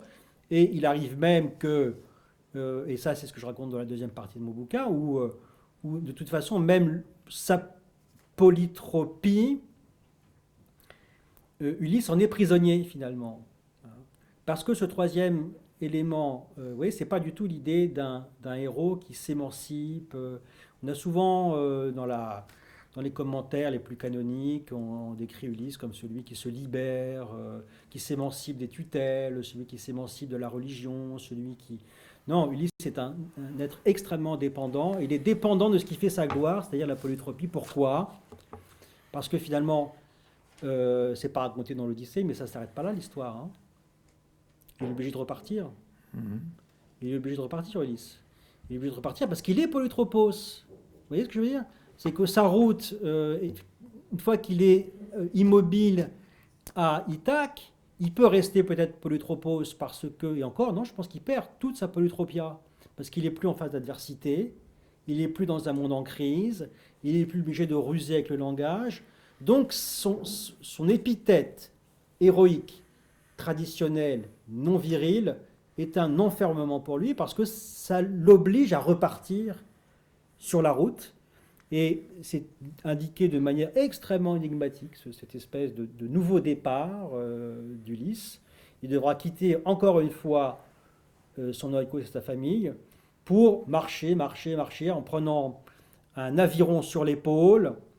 Et lorsqu'il arrivera dans un pays où des peuples, ou un peuple, ou des gens l'interpelleront en disant « Tiens, qu'est-ce que c'est que cette pelle à grains que tu as sur l'épaule, là tu pourras t'arrêter. » Extrêmement énigmatique. Énigmatique pourquoi ? Parce que déjà on ne sait pas pourquoi est-ce qu'il faut qu'il aille dans ce pays. Et surtout c'est une espèce de truc, ça se termine vraiment par une énigme au sens où ce que lui prend comme étant un aviron sur l'épaule, les gens vont prendre ça pour une pelle à grains. Et c'est quand on arrivera à cette espèce de truc extrêmement mystérieux, et ça c'est Tirésias qui lui dit ça, hein, et ce sera là la fin de ton parcours. Oui. Si vous voyez, en fait, la fin de son parcours, c'est une fin qui s'arrête par l'ambiguïté, l'ambivalence des signes, en fait. C'est peut-être intéressant l'idée d'ambiguïté, d'ambivalence. Hein. Oui, enfin, c'est... Coucou, me voilà. Il part seul, mine de rien, en n'éveillant pas Pénélope, où elle n'est pas là dans sa couche, et coucou, me voilà, dit Pénélope, et ils sont deux. C'est un couple qui va dans ce pays, qui ne connaît pas la mer, qui ne connaît pas le sel. Non, il doit aller tout seul. Il doit y aller tout seul. Il doit y aller tout seul, ouais. Mais Pénélope le rejoint. Et moi, dans mon histoire, c'est ça. Et il est là avec sa rame pour rendre hommage à Poséidon et faire connaître la mer à des gens qui ne connaissent ni la mer ni le sel. Alors ça, c'est ce que je dis. C'est pas dans le texte, c'est pas dans l'Odyssée. Ah bah c'est de toi. C'est moi qui me dis en fait c'est intéressant. C'est pas Homère. Je dis pas que Pénélope doit le rejoindre. C'est toi. Je dois en fait il doit en effet. Mais oui, c'est ça. Pourquoi est-ce que ce qui est super intéressant. Tu voulais les faire se rejoindre. Non, c'est peut-être dans mon impensé, dans mon inconscient, j'aurais aimé que ça soit une espèce d'happy end. Il n'y en a pas. Ça, c'est drôle. Il n'y en a pas. En revanche, ça se finit, mais c'est quand même super bizarre, par une ambiguïté. Enfin, c'est-à-dire que ça se finit par des types, comme on le dit, en fait, c'est simplement pourquoi est-ce que les types, ils prennent l'aviron pour une pelle à grains, c'est parce qu'ils ne connaissent pas la mer. Voilà, c'est tout. Il faut vérifier quand même s'ils ne sont pas deux. Et donc, c'est quand même... non, mais moi, je trouve ça très... sur cette espèce de poétique, comme si c'était finalement le dernier mot, on revient à l'ambiguïté et l'ambivalence. C'est-à-dire l'ambivalence dans la cognitive, quoi, parce que c'est... Dans le nœud, voilà, dans le nœud, ouais.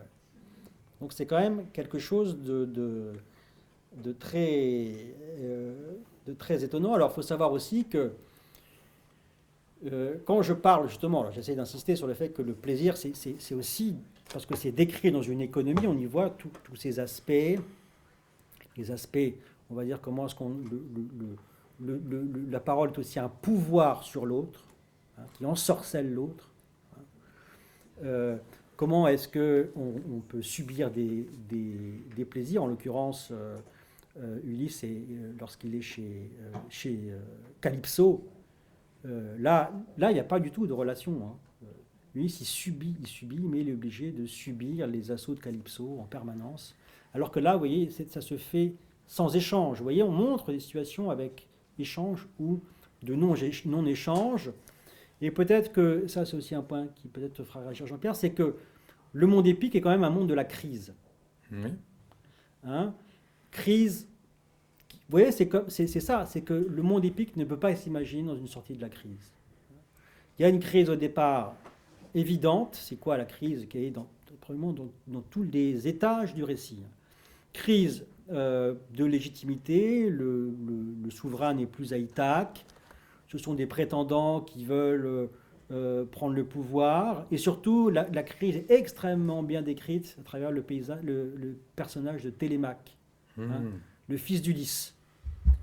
Alors Télémaque, il n'est pas décrit avec les meilleures épithètes, on va dire, dans l'Odyssée. D'abord, il est inefficace au niveau de la parole, pour un fils d'Ulysse, parce qu'il essaye, à un moment, il essaye de prendre la parole devant l'agora, et il dit, regardez, les prétendants font n'importe quoi, est-ce que vous voulez bien m'aider, peuple d'Ithaque?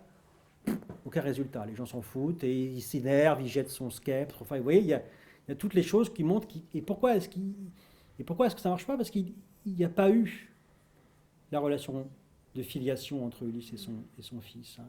Il y a vraiment des choses extrêmement dures. Hein. Télémaque, il avoue, mais je ne sais pas qui est mon père, en fait.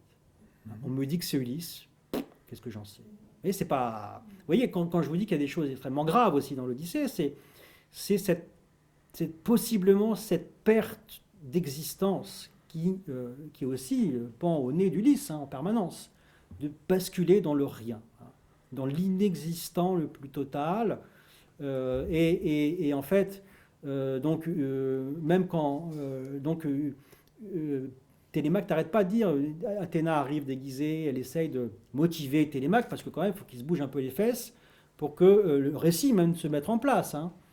Mais lui dit non, moi je reste là, je me morfonds, et c'est Athéna qui va l'inciter à aller chez Nestor, aller chez Ménélas pour avoir des souvenirs de son père, mais il n'y a pas cette espèce, et Ulysse n'étant pas là, il est considéré comme n'étant pas non plus mort à Troie, parce que personne ne sait où il est, hein, ni Ménélas, ni Nestor, qui étaient ses compagnons à Troie, n'ont d'hypothèse sur où il est. Donc l'hypothèse qui est la pire pour un grec, c'est qu'il se soit noyé.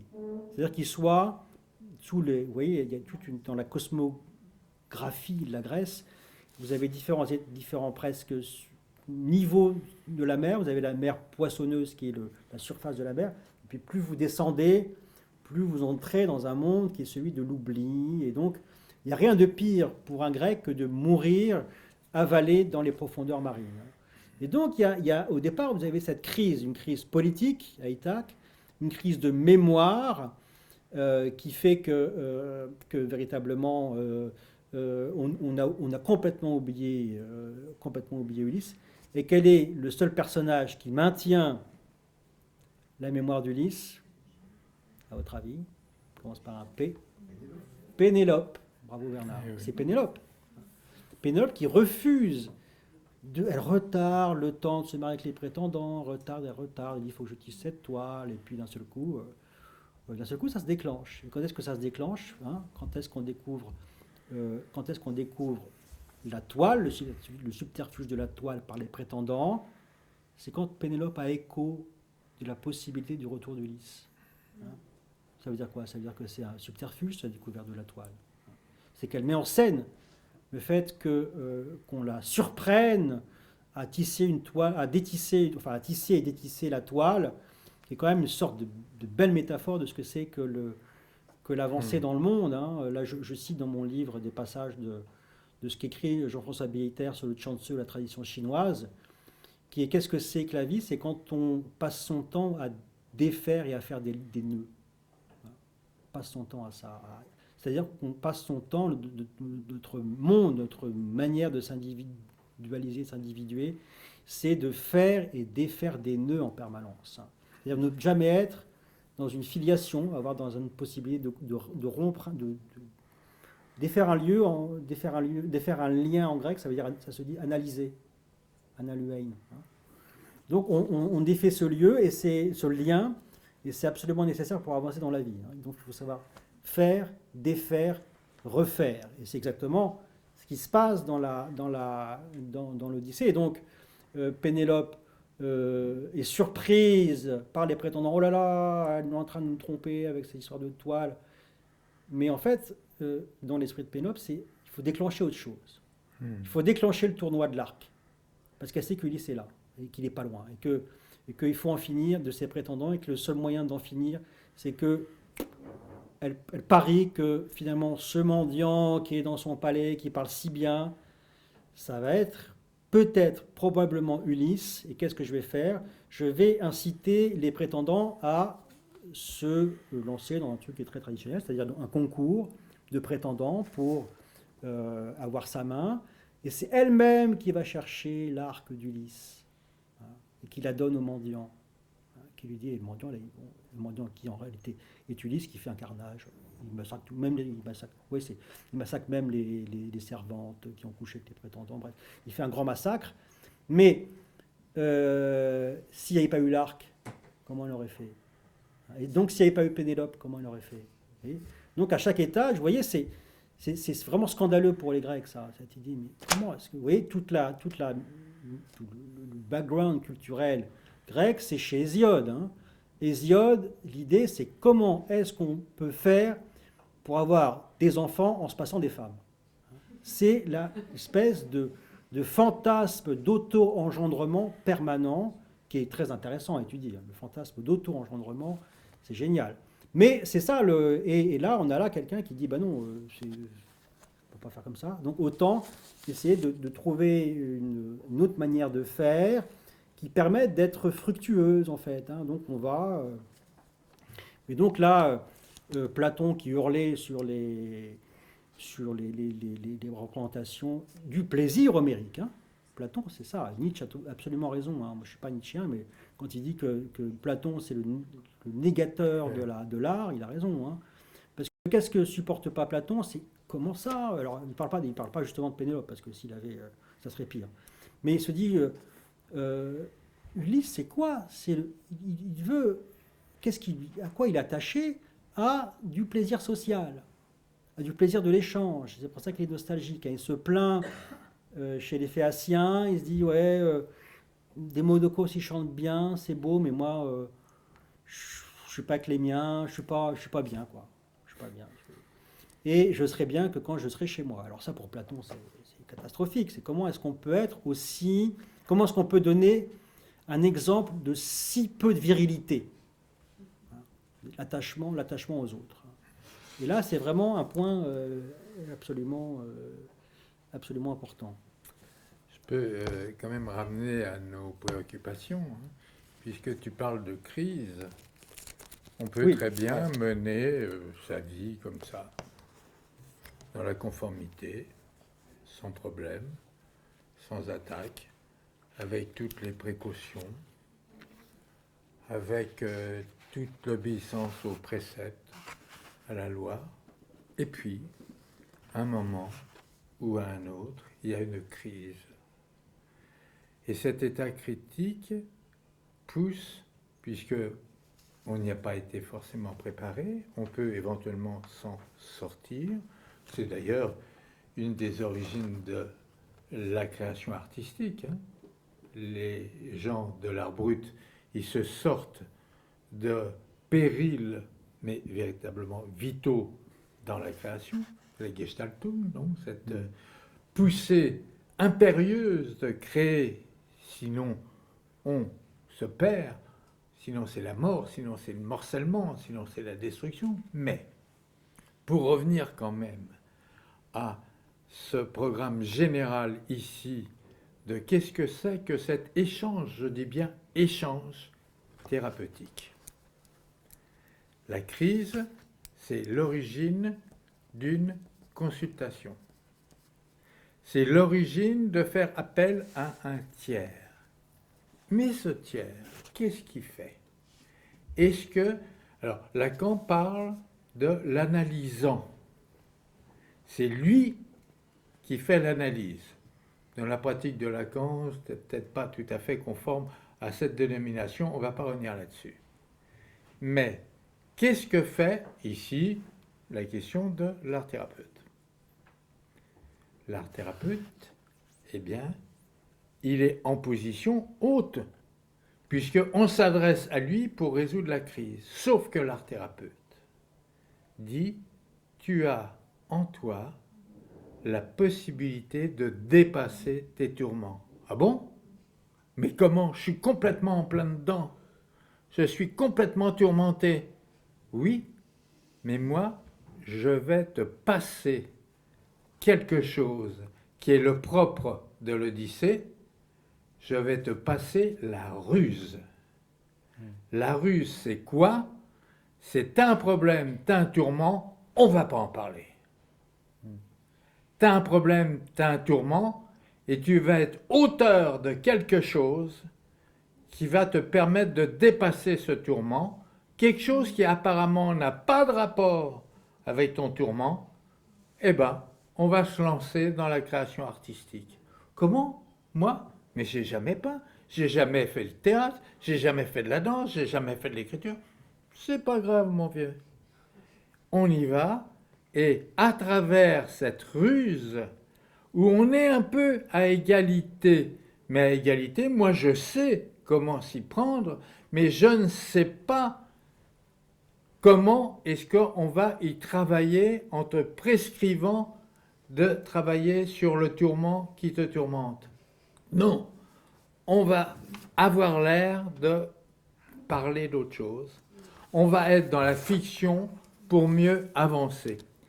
Alors c'est vrai que, dans le fond, puisqu'il y a aussi des préoccupations politiques de ce qu'on raconte, qu'est-ce que c'est que cette histoire d'échange égalitaire? Je pourrais dire, je ne sais pas si tu seras d'accord là-dessus, que c'est un peu ce que tu as parlé, le terme d'émancipation, c'est un terme que Rancière utilise, c'est-à-dire émancipation, c'est l'égalité de tous et de toutes. Émancipation, c'est dans l'ordre égalitaire, alors que Rancière parle d'une autre conception de société qui est la police, c'est-à-dire un consensus qui amène un gouvernement, je me demande à quoi je fais allusion, à prescrire l'ordre hiérarchique des besoins et de confier à des gens qui s'appuient sur le consensus pour résoudre les problèmes d'une société. Or là, je trouve que c'est quand même très actuel, même en d'autres termes, c'est-à-dire en termes d'organisation politique, hein, et comment est-ce que, en rétablissant les choses, mais en n'abolissant rien, parce que nous avons des différences entre la personne qui est en crise et nous-mêmes qui essayons de l'aider, mais au service de ce qu'elle possède en elle comme potentialité de s'en sortir. Hein. Donc il y a un rapport à l'autre absolument méconnu en thérapie, la plupart du temps, absolument méconnu en psychiatrie, qui est « je rétablis un autre rapport avec toi où tu es ton propre artisan du dépassement ». Donc ça me semble tout à fait intéressant. Il y a aussi autre chose que je voudrais dire, et je vous conseille très fortement de lire le dernier livre de Marie-Josée Monzin, qui est sur l'accueil. Marie-Josée Monzin, vous savez, c'est une philosophe de l'image, entre autres. Et elle parle de l'accueil, et à propos de naître, puisque je parlais de co-naître de Claudel tout à l'heure, là, elle parle de l'accueil en disant « naître ne suffit pas, c'est ce qui est important, c'est d'être accueilli ». Elle dit même d'être adopté, parce qu'elle est aussi dans une réflexion sur l'adoption. une réflexion sur l'hospitalité. Et on est tout le temps dans l'hospitalité et les règles de l'hospitalité. De ceux qui connaissent mal, comme Polyphène, les règles de l'hospitalité, ne parlons pas des sirènes. Alors là, l'hospitalité, hein, c'est un petit peu je te séduis et je te bouffe. Mais donc, l'accueil, comment est-ce qu'on accueille en thérapie, excuse-moi, mais je viens quand même à ce qui court depuis 15 ans dans nos préoccupations. Comment est-ce qu'on accueille? C'est je m'ouvre à l'autre de telle sorte que l'autre que je sens en moi, je puisse m'adresser à l'autre comme pouvant lui-même s'en sortir. On en parlera la prochaine fois avec Bernard Rigaud sur l'art-thérapie et son essence. Mais je trouve que là, on est en relation complète avec ce qui est enseigné là. Complète, c'est peut-être une façon de tirer à moi, comme tous les auteurs qui ont travaillé sur l'Odyssée ont tiré à eux. Oui. Enfin, non, moi, aux conceptions. Je crois qu'en effet, il faut parvenir, c'est un peu ce qu'on essaye de tracer là, c'est une définition, je ne vais pas forcément définir, mais une vision non virile et non héroïque du plaisir aussi. C'est-à-dire que pas le plaisir au sens le plaisir va tout régler, le plaisir va... Et c'est vrai que tu parlais de Jacques Rancière, je vois qu'il vient d'écrire un livre sur Tchekhov. Et c'est vrai que Rancière, dans tout son travail, il a une conception justement non héroïque du plaisir, c'est surtout le sensible, hein, comment est-ce qu'on est dans une partage du sensible entre différents individus. Et c'est vrai qu'il revient sur Tchekhov, et c'est vrai qu'il y a... Tchekhov me fait aussi penser beaucoup à un écrivain américain qui s'appelle Raymond Carver. Il y a à peu près... C'est des gens, le plaisir est là, en fait. Hein. Alors, c'est des gens, on dit que c'est assez noir. C'est vrai que... mais ils pourraient être heureux. Hein. Là, il y a des moments où ils sont heureux. Mais ça ne dure pas, en fait. Après, bon, le type picole. Ou bien, vous voyez, il y a un truc qui va... Mais chez Carver, les types, ils vont à la pêche. Ils sont parfaitement heureux d'aller à la pêche. Ils font des trucs. Ils boivent du whisky. Et puis après, bon, ça part en sucette. Mais... vous voyez, c'est ces moments de plaisir social, j'ai envie de dire, hein, qu'on retrouve un peu chez Tchekhov. Hein. Je pense que Rancière, il ne parle pas de Carver, mais dans ce qu'il doit, à mon avis, décrire de Tchekhov, ça correspond à sa conception du plaisir comme étant quelque chose avant tout sensible. Hein, et ce n'est pas un plaisir, on va dire, intellectuel ou quoi que ce soit. En revanche, il y a un point qui me semble... un peu difficile à faire passer sur la question de l'Odyssée, c'est la question de la démesure et de l'hubris.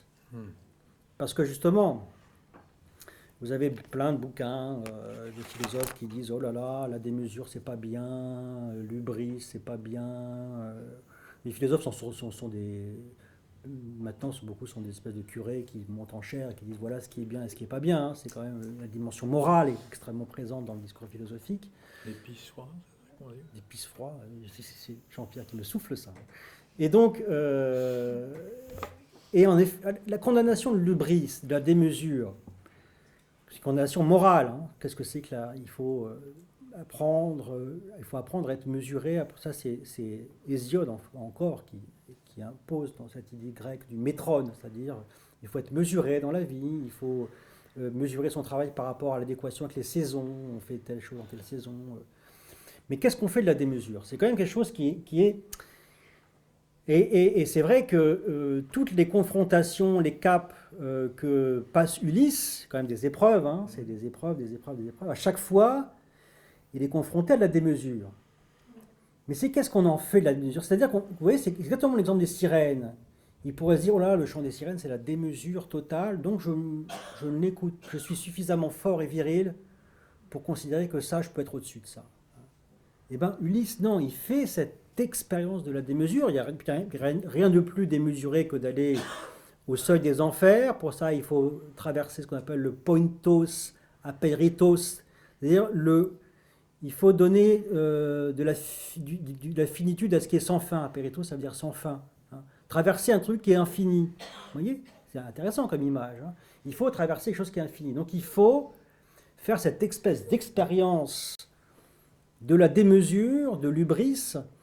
Et c'est vrai que dans les stances, enfin les manières de considérer la morale et l'éthique, c'est surtout essayons de ne...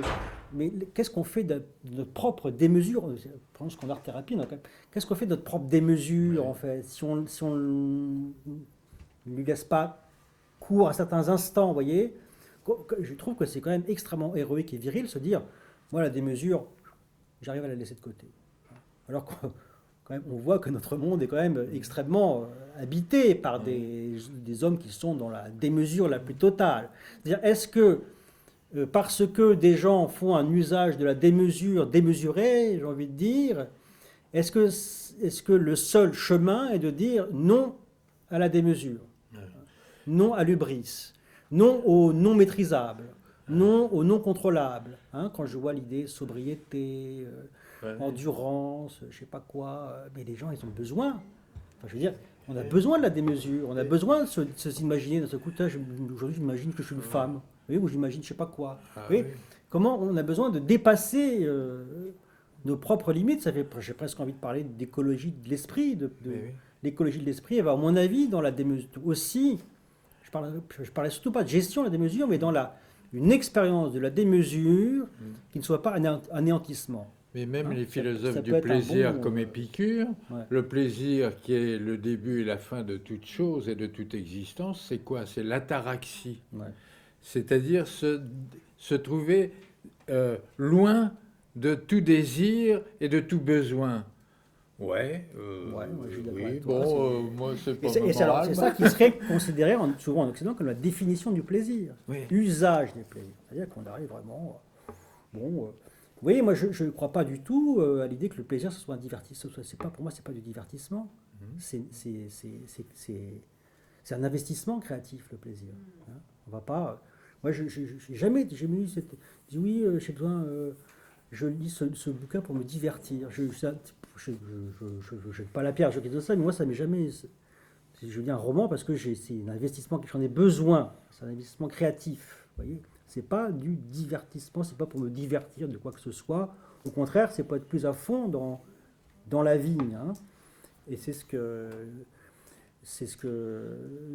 dit un grand chercheur sur l'Odyssée, qui s'appelle Pietro Pucci, qui dit voilà, l'Odyssée, c'est la narration de plaisir et en fait du fait que le plaisir est inépuisable.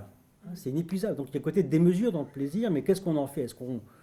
Est-ce qu'on s'estime suffisamment viril, héroïque pour mettre des limites, ou est-ce qu'on les utilise dans leur démesure sans que ce soit un anéantissement? Je trouve que c'est quand même un truc pas facile à régler, mais qui vaut la peine d'être réfléchi. Il y a une certaine morale en psy qui est de dire le désir est essentiellement insatisfait, c'est pour ça que le désir est toujours là dans une demande de renouvellement. Je suis désolé. Moi, il se trouve que dans ma vie, comme dans la vie de tout un chacun, il arrive qu'on ait des désirs satisfaits. Il y arrive même que la satisfaction excède ce qu'on en attend. Alors, excusez-moi du terme, mais il arrive même qu'on ait des moments de grâce dans le plaisir. Hein? Pas seulement sexuel. Hein? Bon. Eh bien, si j'ai connu ça, ça me pousse à essayer de recommencer. Hein? Très simplement, là, à l'INECAT, il y a 2 jours, on a bu du Prosecco. Je trouve que c'est vraiment le Prosecco. C'est vraiment la somme. Mais bon, non, mais là, bon, disons qu'il y a plus grand. Mais quand même, je dirais que le désir, c'est vrai que le désir est insatisfait la plupart du temps. Mais de dire que c'est son essence, ça c'est l'héritage lacanien, fait que l'on désire de nouveau. Non, il y a des désirs satisfaits qui poussent à réitérer le désir. Hein, je dis ça parce qu'il y a aussi, c'est marrant ce terme, excusez-moi de pisse-froid, mais c'est vrai que là, il y a une économie, comme tu le dis, des plaisirs. Et des plaisirs dans la rencontre aussi. Tout à fait. Je crois que ce qui est aussi... Alors, ça, on s'éloignera un peu de l'Odyssée, mais maintenant, il y a des travaux qui sont faits un peu là-dessus, qui disent qu'en fait, dans l'histoire de la pensée occidentale, on a considéré que ce qui était quotidien et familier était sans importance. Hein. Alors qu'en fait, vous avez une grande anthropologue indienne qui s'appelle Veena Das, qui a remis en avant cette idée des formes de vie par le quotidien, par l'écoute des faits les plus anodins, soi-disant les plus anodins, boire du prosecco, ce qu'on voit chez Tchekhov et chez Carver. Ouais. Mais c'est fondamental de boire du prosecco. Enfin, je veux dire, pourquoi est-ce qu'il faudrait dire que parce que c'est familier et quotidien, ça serait hiérarchiquement pas du même plaisir, mais de quel droit est-ce que déjà on dit que ça c'est un bon plaisir et ça c'est un mauvais plaisir, que ça c'est un plaisir substantiel et que ça n'est pas un plaisir substantiel. Il y a quand même je trouve quelque chose à voir du côté de la reconnaissance du familier, du quotidien. Alors, un autre, Stanley Cavell, un philosophe américain, a beaucoup allé dans cette direction-là, de voir comment est-ce qu'en observant, et alors c'est important pour les arts thérapeutes, de décrire et d'observer le quotidien et le familier, comment est-ce que les choses sont familières à la personne, au contraire, comment est-ce que les choses ne lui sont plus du tout familières. C'est bizarre, hein. Comment est-ce qu'on perd un lien de familiarité? C'est ce qui fait la nostalgie d'Ulysse. C'est de perdre ce lien de familiarité, en fait. Il y a évidemment, et ça, l'Odyssée le raconte, il y a le plaisir de la désaffiliation. C'est génial. On part à l'étranger, on emmerde tout le monde. Vous voyez, c'est important hein, de considérer l'importance de ça. Il y a un vrai plaisir de dire merde à la société, de se désaffilier, d'aller très loin, de rencontrer l'altérité, de se perdre, tout ça. C'est raconté dans l'Odyssée, d'une certaine manière. Hein. Il y a ce plaisir de l'affiliation. Je suis le fils d'un tel, je récupère le nom d'un tel. Et il y a le plaisir de la désaffiliation, qui sont tous les deux les deux phases d'un chemin de vie, en fait. Vous voyez, il y a un moment où il faut être capable de se barrer. Alors, oui, on va donner la parole au... Oui. Et c'est vrai que le plaisir de bâtir une œuvre à partir d'une angoisse et d'un tourment, on bâtit une œuvre éventuellement effroyable, mais quel plaisir de pouvoir bâtir quelque chose qui se tient et qui peut être apprécié. Oui. J'ajoute ça, et c'est vrai qu'on comprend tout à fait la fonction héroïque dans l'épopée. C'est finalement, Ulysse arrive à faire des choses qu'on aurait vraiment du mal à faire nous-mêmes dans notre quotidien. Cette espèce de commerce agréable avec les femmes, par exemple. Pas évident hein, quand on est adolescent, vous voyez, les filles et tout ça. Et évidemment, il arrive, et vous voyez, il y a cet effet de finalement, le plaisir qu'on a à lire l'Odyssée, c'est qu'en fait, tout ce qui est cette espèce de démesure, et il arrive à passer. C'est-à-dire à passer d'un pôle à l'autre. Et ça, c'est quand même quelque chose d'extrêmement important. Et le plaisir de la lecture de cette épopée tient aussi à ça. C'est qu'on a là quelqu'un qui fait des trucs qu'on a vraiment des difficultés à faire nous-mêmes. Les caps d'existence, les moments critiques de notre vie, lui, il y arrive, alors parce qu'il cède, parce que, vous voyez, je pense que l'héroïsme exemplaire de lui, c'est ça, c'est d'arriver à passer des caps. Voilà. Ce qui est le principe de l'initiation aussi, hein, en anthropologie. Alors, la parole à l'assistance.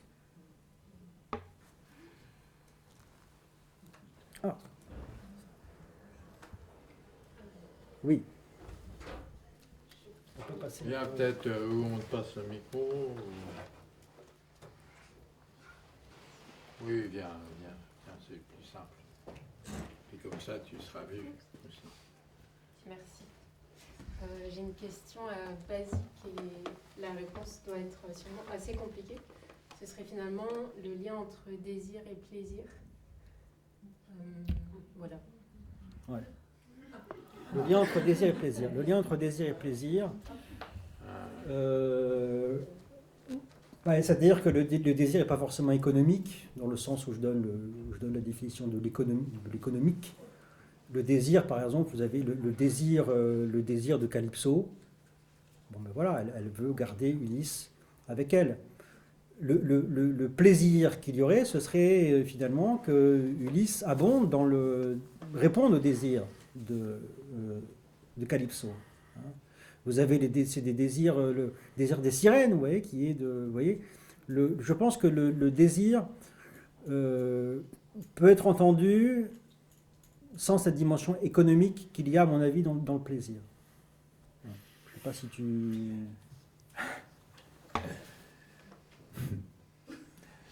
Ouais.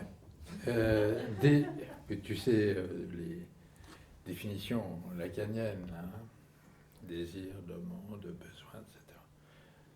Moi, je dirais que le désir peut être du plaisir. Que désirer, hein, j'entends désirer quelque chose que l'on attend et qui est peut-être un plaisir plus grand, mais peut-être pas. Peut-être que le plaisir qu'on en attend va être décevant, mais que le désir est plaisir. Il y a certains désirs, entre nous, hein, peuvent être plaisants, peuvent même être du plaisir. Mais même en termes de sexualité, désirer, attention, je ne dis pas désirer l'autre, qui est absolument épouvantable comme formulation. Je ne désire pas l'autre. Je désire être en conjonction égalitaire avec l'autre. Ça n'a rien à voir. Eh bien, le désir en lui-même, même s'il n'arrive pas à conjonction, et même, je dirais des fois, s'il arrive à conjonction, le désir lui-même, et je dirais même ses manifestations physiques, est plaisir. Hein? Et s'il y a plaisir extrême, c'est dans une continuité et non pas dans une rupture. C'est là où on est dans la pensée de la continuité. Là, il y a François Julien, hein, qui est que nous sommes obsédés par le passage d'un état à un autre, alors que la référence grecque, certes pour lui, mais aussi chinoise, est de penser dans une continuité. Vous savez, les transformations silencieuses, toutes ces études sur le fait de qu'est-ce que c'est que tomber malade. Non, on ne tombe pas malade, c'est une continuité.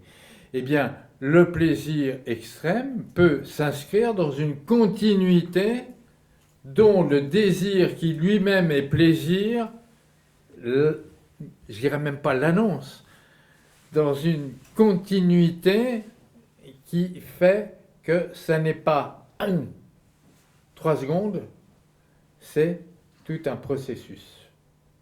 Hein? Or, ce qui est, bon, parlons de sexualité, ce qui est la présentation de la sexualité actuelle, c'est uniquement 3 secondes et quelques centimètres carrés. Point. Non, ça ne s'inscrit pas dans une continuité, de même que l'amour, alors l'amour au sens affectif du terme, est une continuité, sauf en cas de coup de foudre, bien entendu, qui est aussi, il y aura beaucoup de choses à réfléchir sur le coup de foudre. On a un peu travaillé sur cette dénomination, mais peu importe. C'est une continuité, comme le désamour, dit François Julien, qui s'inscrit dans quelque chose qui est un processus continu, avec éventuellement des ruptures, qui est le changement d'état d'un état à un autre, qu'on ne nie pas. Je sais pas. Non, c'est tout à fait dans l'optique en effet de l'Odyssée, l'idée de la continuité dans le désir, c'est évident. D'ailleurs, quand Ulysse il est chez les Phéaciens et qu'il entend le chant de Démodocos, alors c'est étonnant parce qu'il est triste. Alors que normalement, un chant d'Aède, ça devrait rendre joyeux.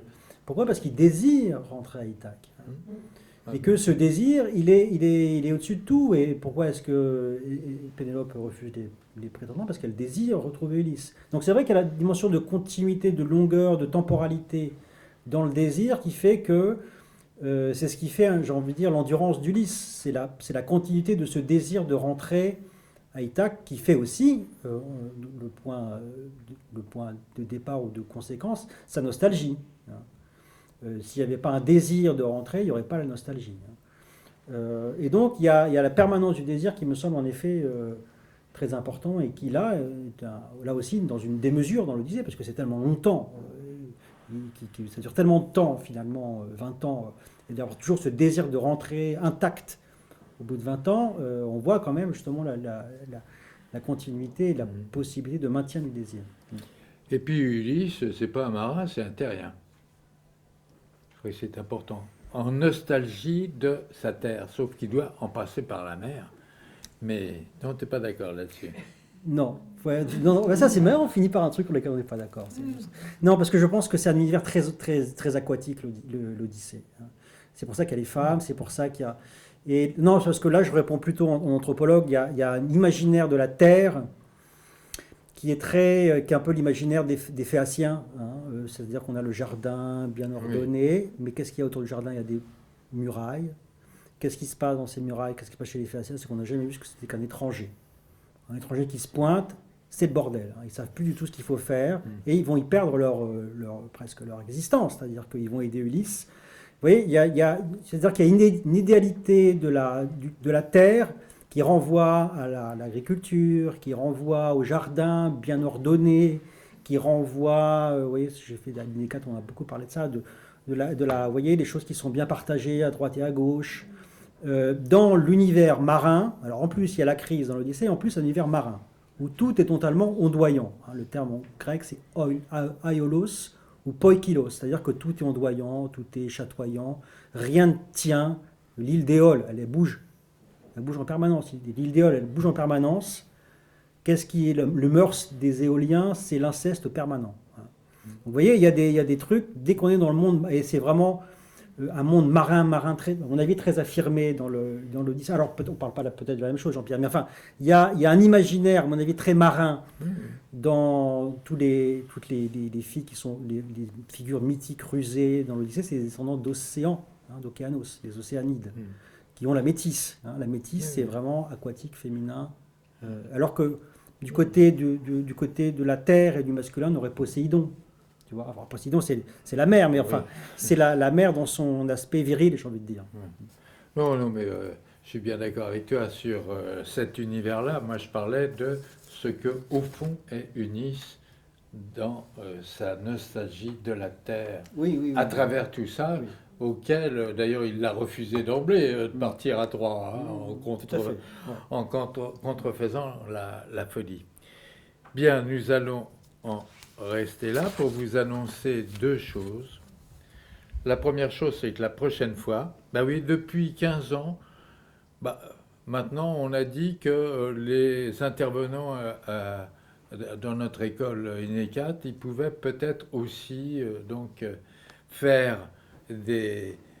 participer à ce séminaire. Depuis 15 ans, on a reçu des artistes, des philosophes, des scientifiques, etc. Et là, cette année, ça va être un peu nous qui allons dire avec des dialogues avec des personnes tout à fait remarquables, comme la prochaine fois, ça sera un dialogue entre Bernard Rigaud, philosophe phénoménologue, et autour du livre que j'ai écrit sur l'abécédaire de l'art-thérapie. Mais nous aurons aussi Martine Collignon, plasticienne, qui parlera avec Marie Bélorget, dessinatrice, graveur, et si la nature disparaît. Ensuite, il y aura Aline Jolin, qui est dans la sémiologie du texte et de l'image, avec Mathias Poisson, artiste promeneur et cartographe, sur les itinéraires du sensible. Ensuite, il y aura la troupe du théâtre de la réminiscence, c'est-à-dire comment jouer le souvenir de l'autre. Je vous signale d'ailleurs que j'ai le programme ici le 31 janvier à 20h au Forum 104 rue de Vaugirard. Il y a une représentation du théâtre de la réminiscence. Et ensuite, nous finirons autour de la phénoménologie de l'art. Mais je veux finir par un plaisir que je vous conseille, qui est vraiment un grand, grand plaisir. C'est le plaisir de la lecture du livre de François. Parce qu'il y a le plaisir des aventures d'Ulysse, il y a le plaisir de ce qu'Homère, personnage collectif, en a fait. Il y a beaucoup d'oralité, tout ça c'est emprunt du travail de l'Aède. Hein. Et d'ailleurs, nous formons non seulement des art-thérapeutes, mais des médiateurs artistiques en relation d'Aède. Bon, mais donc, oui, là, je peux vous assurer que véritablement, il y a quelque chose d'une érudition, alors là, qui, je dirais, est épatante au sens fort du terme. Vraiment, ton érudition est vraiment... Mais aussi du plaisir, je dirais presque du plaisir charnel à la lecture de ce que tu dis de façon érudite. Donc, je vous conseille, et nous allons passer à la dédicace pour ceux qui veulent, l'Odyssée des plaisirs aux belles lettres de François. Voilà.